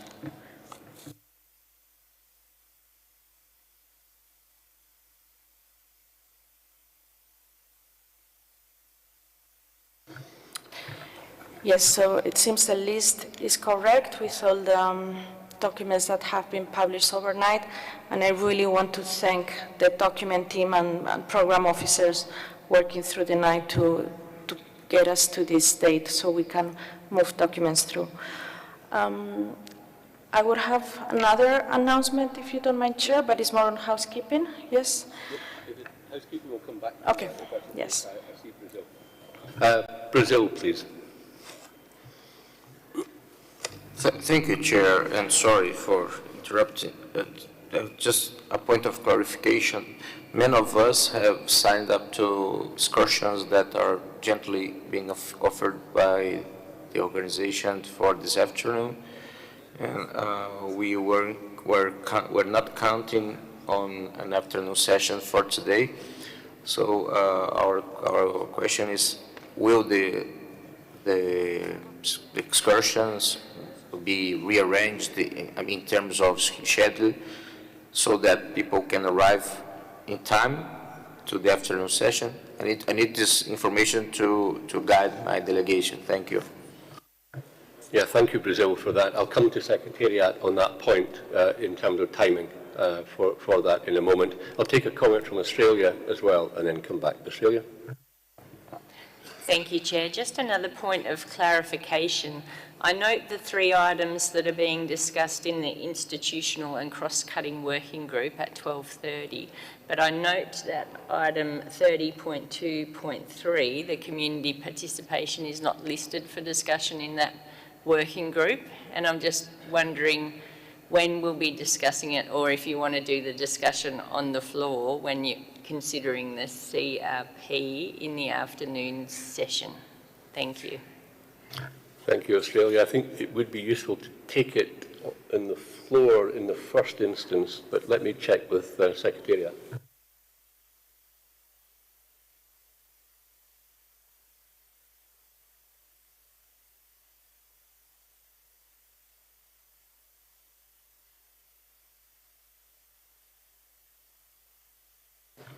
Thank you, Australia. General view is we'll take it on the floor to see what the reaction and comments may be, and then if we need to, we can revise beyond there. But we will do that this afternoon. Thank you. And then to Brazil's point about timing for this afternoon, Secretariat, do you want to make any comment? Yes, thank you. We understand this is a bit of exceptional circumstance, and the government of Uzbekistan has kindly agreed to make a shorter time, so delegates can be here at 5, and actually they will also offer another activity, and if I may give the floor to Uzbekistan, they can also describe, and that will be a shorter activity. Uzbekistan? Thank you, Secretariat. Uzbekistan, we're enormously grateful for your flexibility on this, but Uzbekistan? Thank you for comments and your interest for these activities. We look forward to welcoming delegates to attend us in these tree planting activities, which is planting trees is part of Uzbekistan's culture, and it's a national activity, especially in the early spring days. And to commemorate this COP, we plan to establish Green Park, named it COP14, and we all welcome you to actively participate in this activity. So as you can see, the bus will be waiting for you at the front doors at the Congress Hall, and it will take at longest 1 hour, so that the delegates can continue with the city tours and sightseeing activities. So we heard this comments from Brazil. We'll take it note, and we make sure that delegates are back by 5 p.m. Thank you. Thank you, Uzbekistan, and your organization is impeccable as ever, so we're in your debt. Thank you very much indeed for that. With that, again, could I just check, Secretariat, you had another announcement on to make? Yes. Thank you, Chair. One final announcement. Government of Uzbekistan is also kindly arranging transportation to the airport as we start leaving Samarkand. So they have left in the, on your seats a little paper slip, so please complete the information, bring it to the welcome desk, and they will try to arrange transportation for you. Just make sure not to forget to do this. Thank you. Thank you, Secretariat. We'll break now. We will resume at 1700, if we could encourage you all to be back for that time. Can I thank the interpreters again once more this morning, and we will resume here at 5 o'clock this evening. Thank you very much.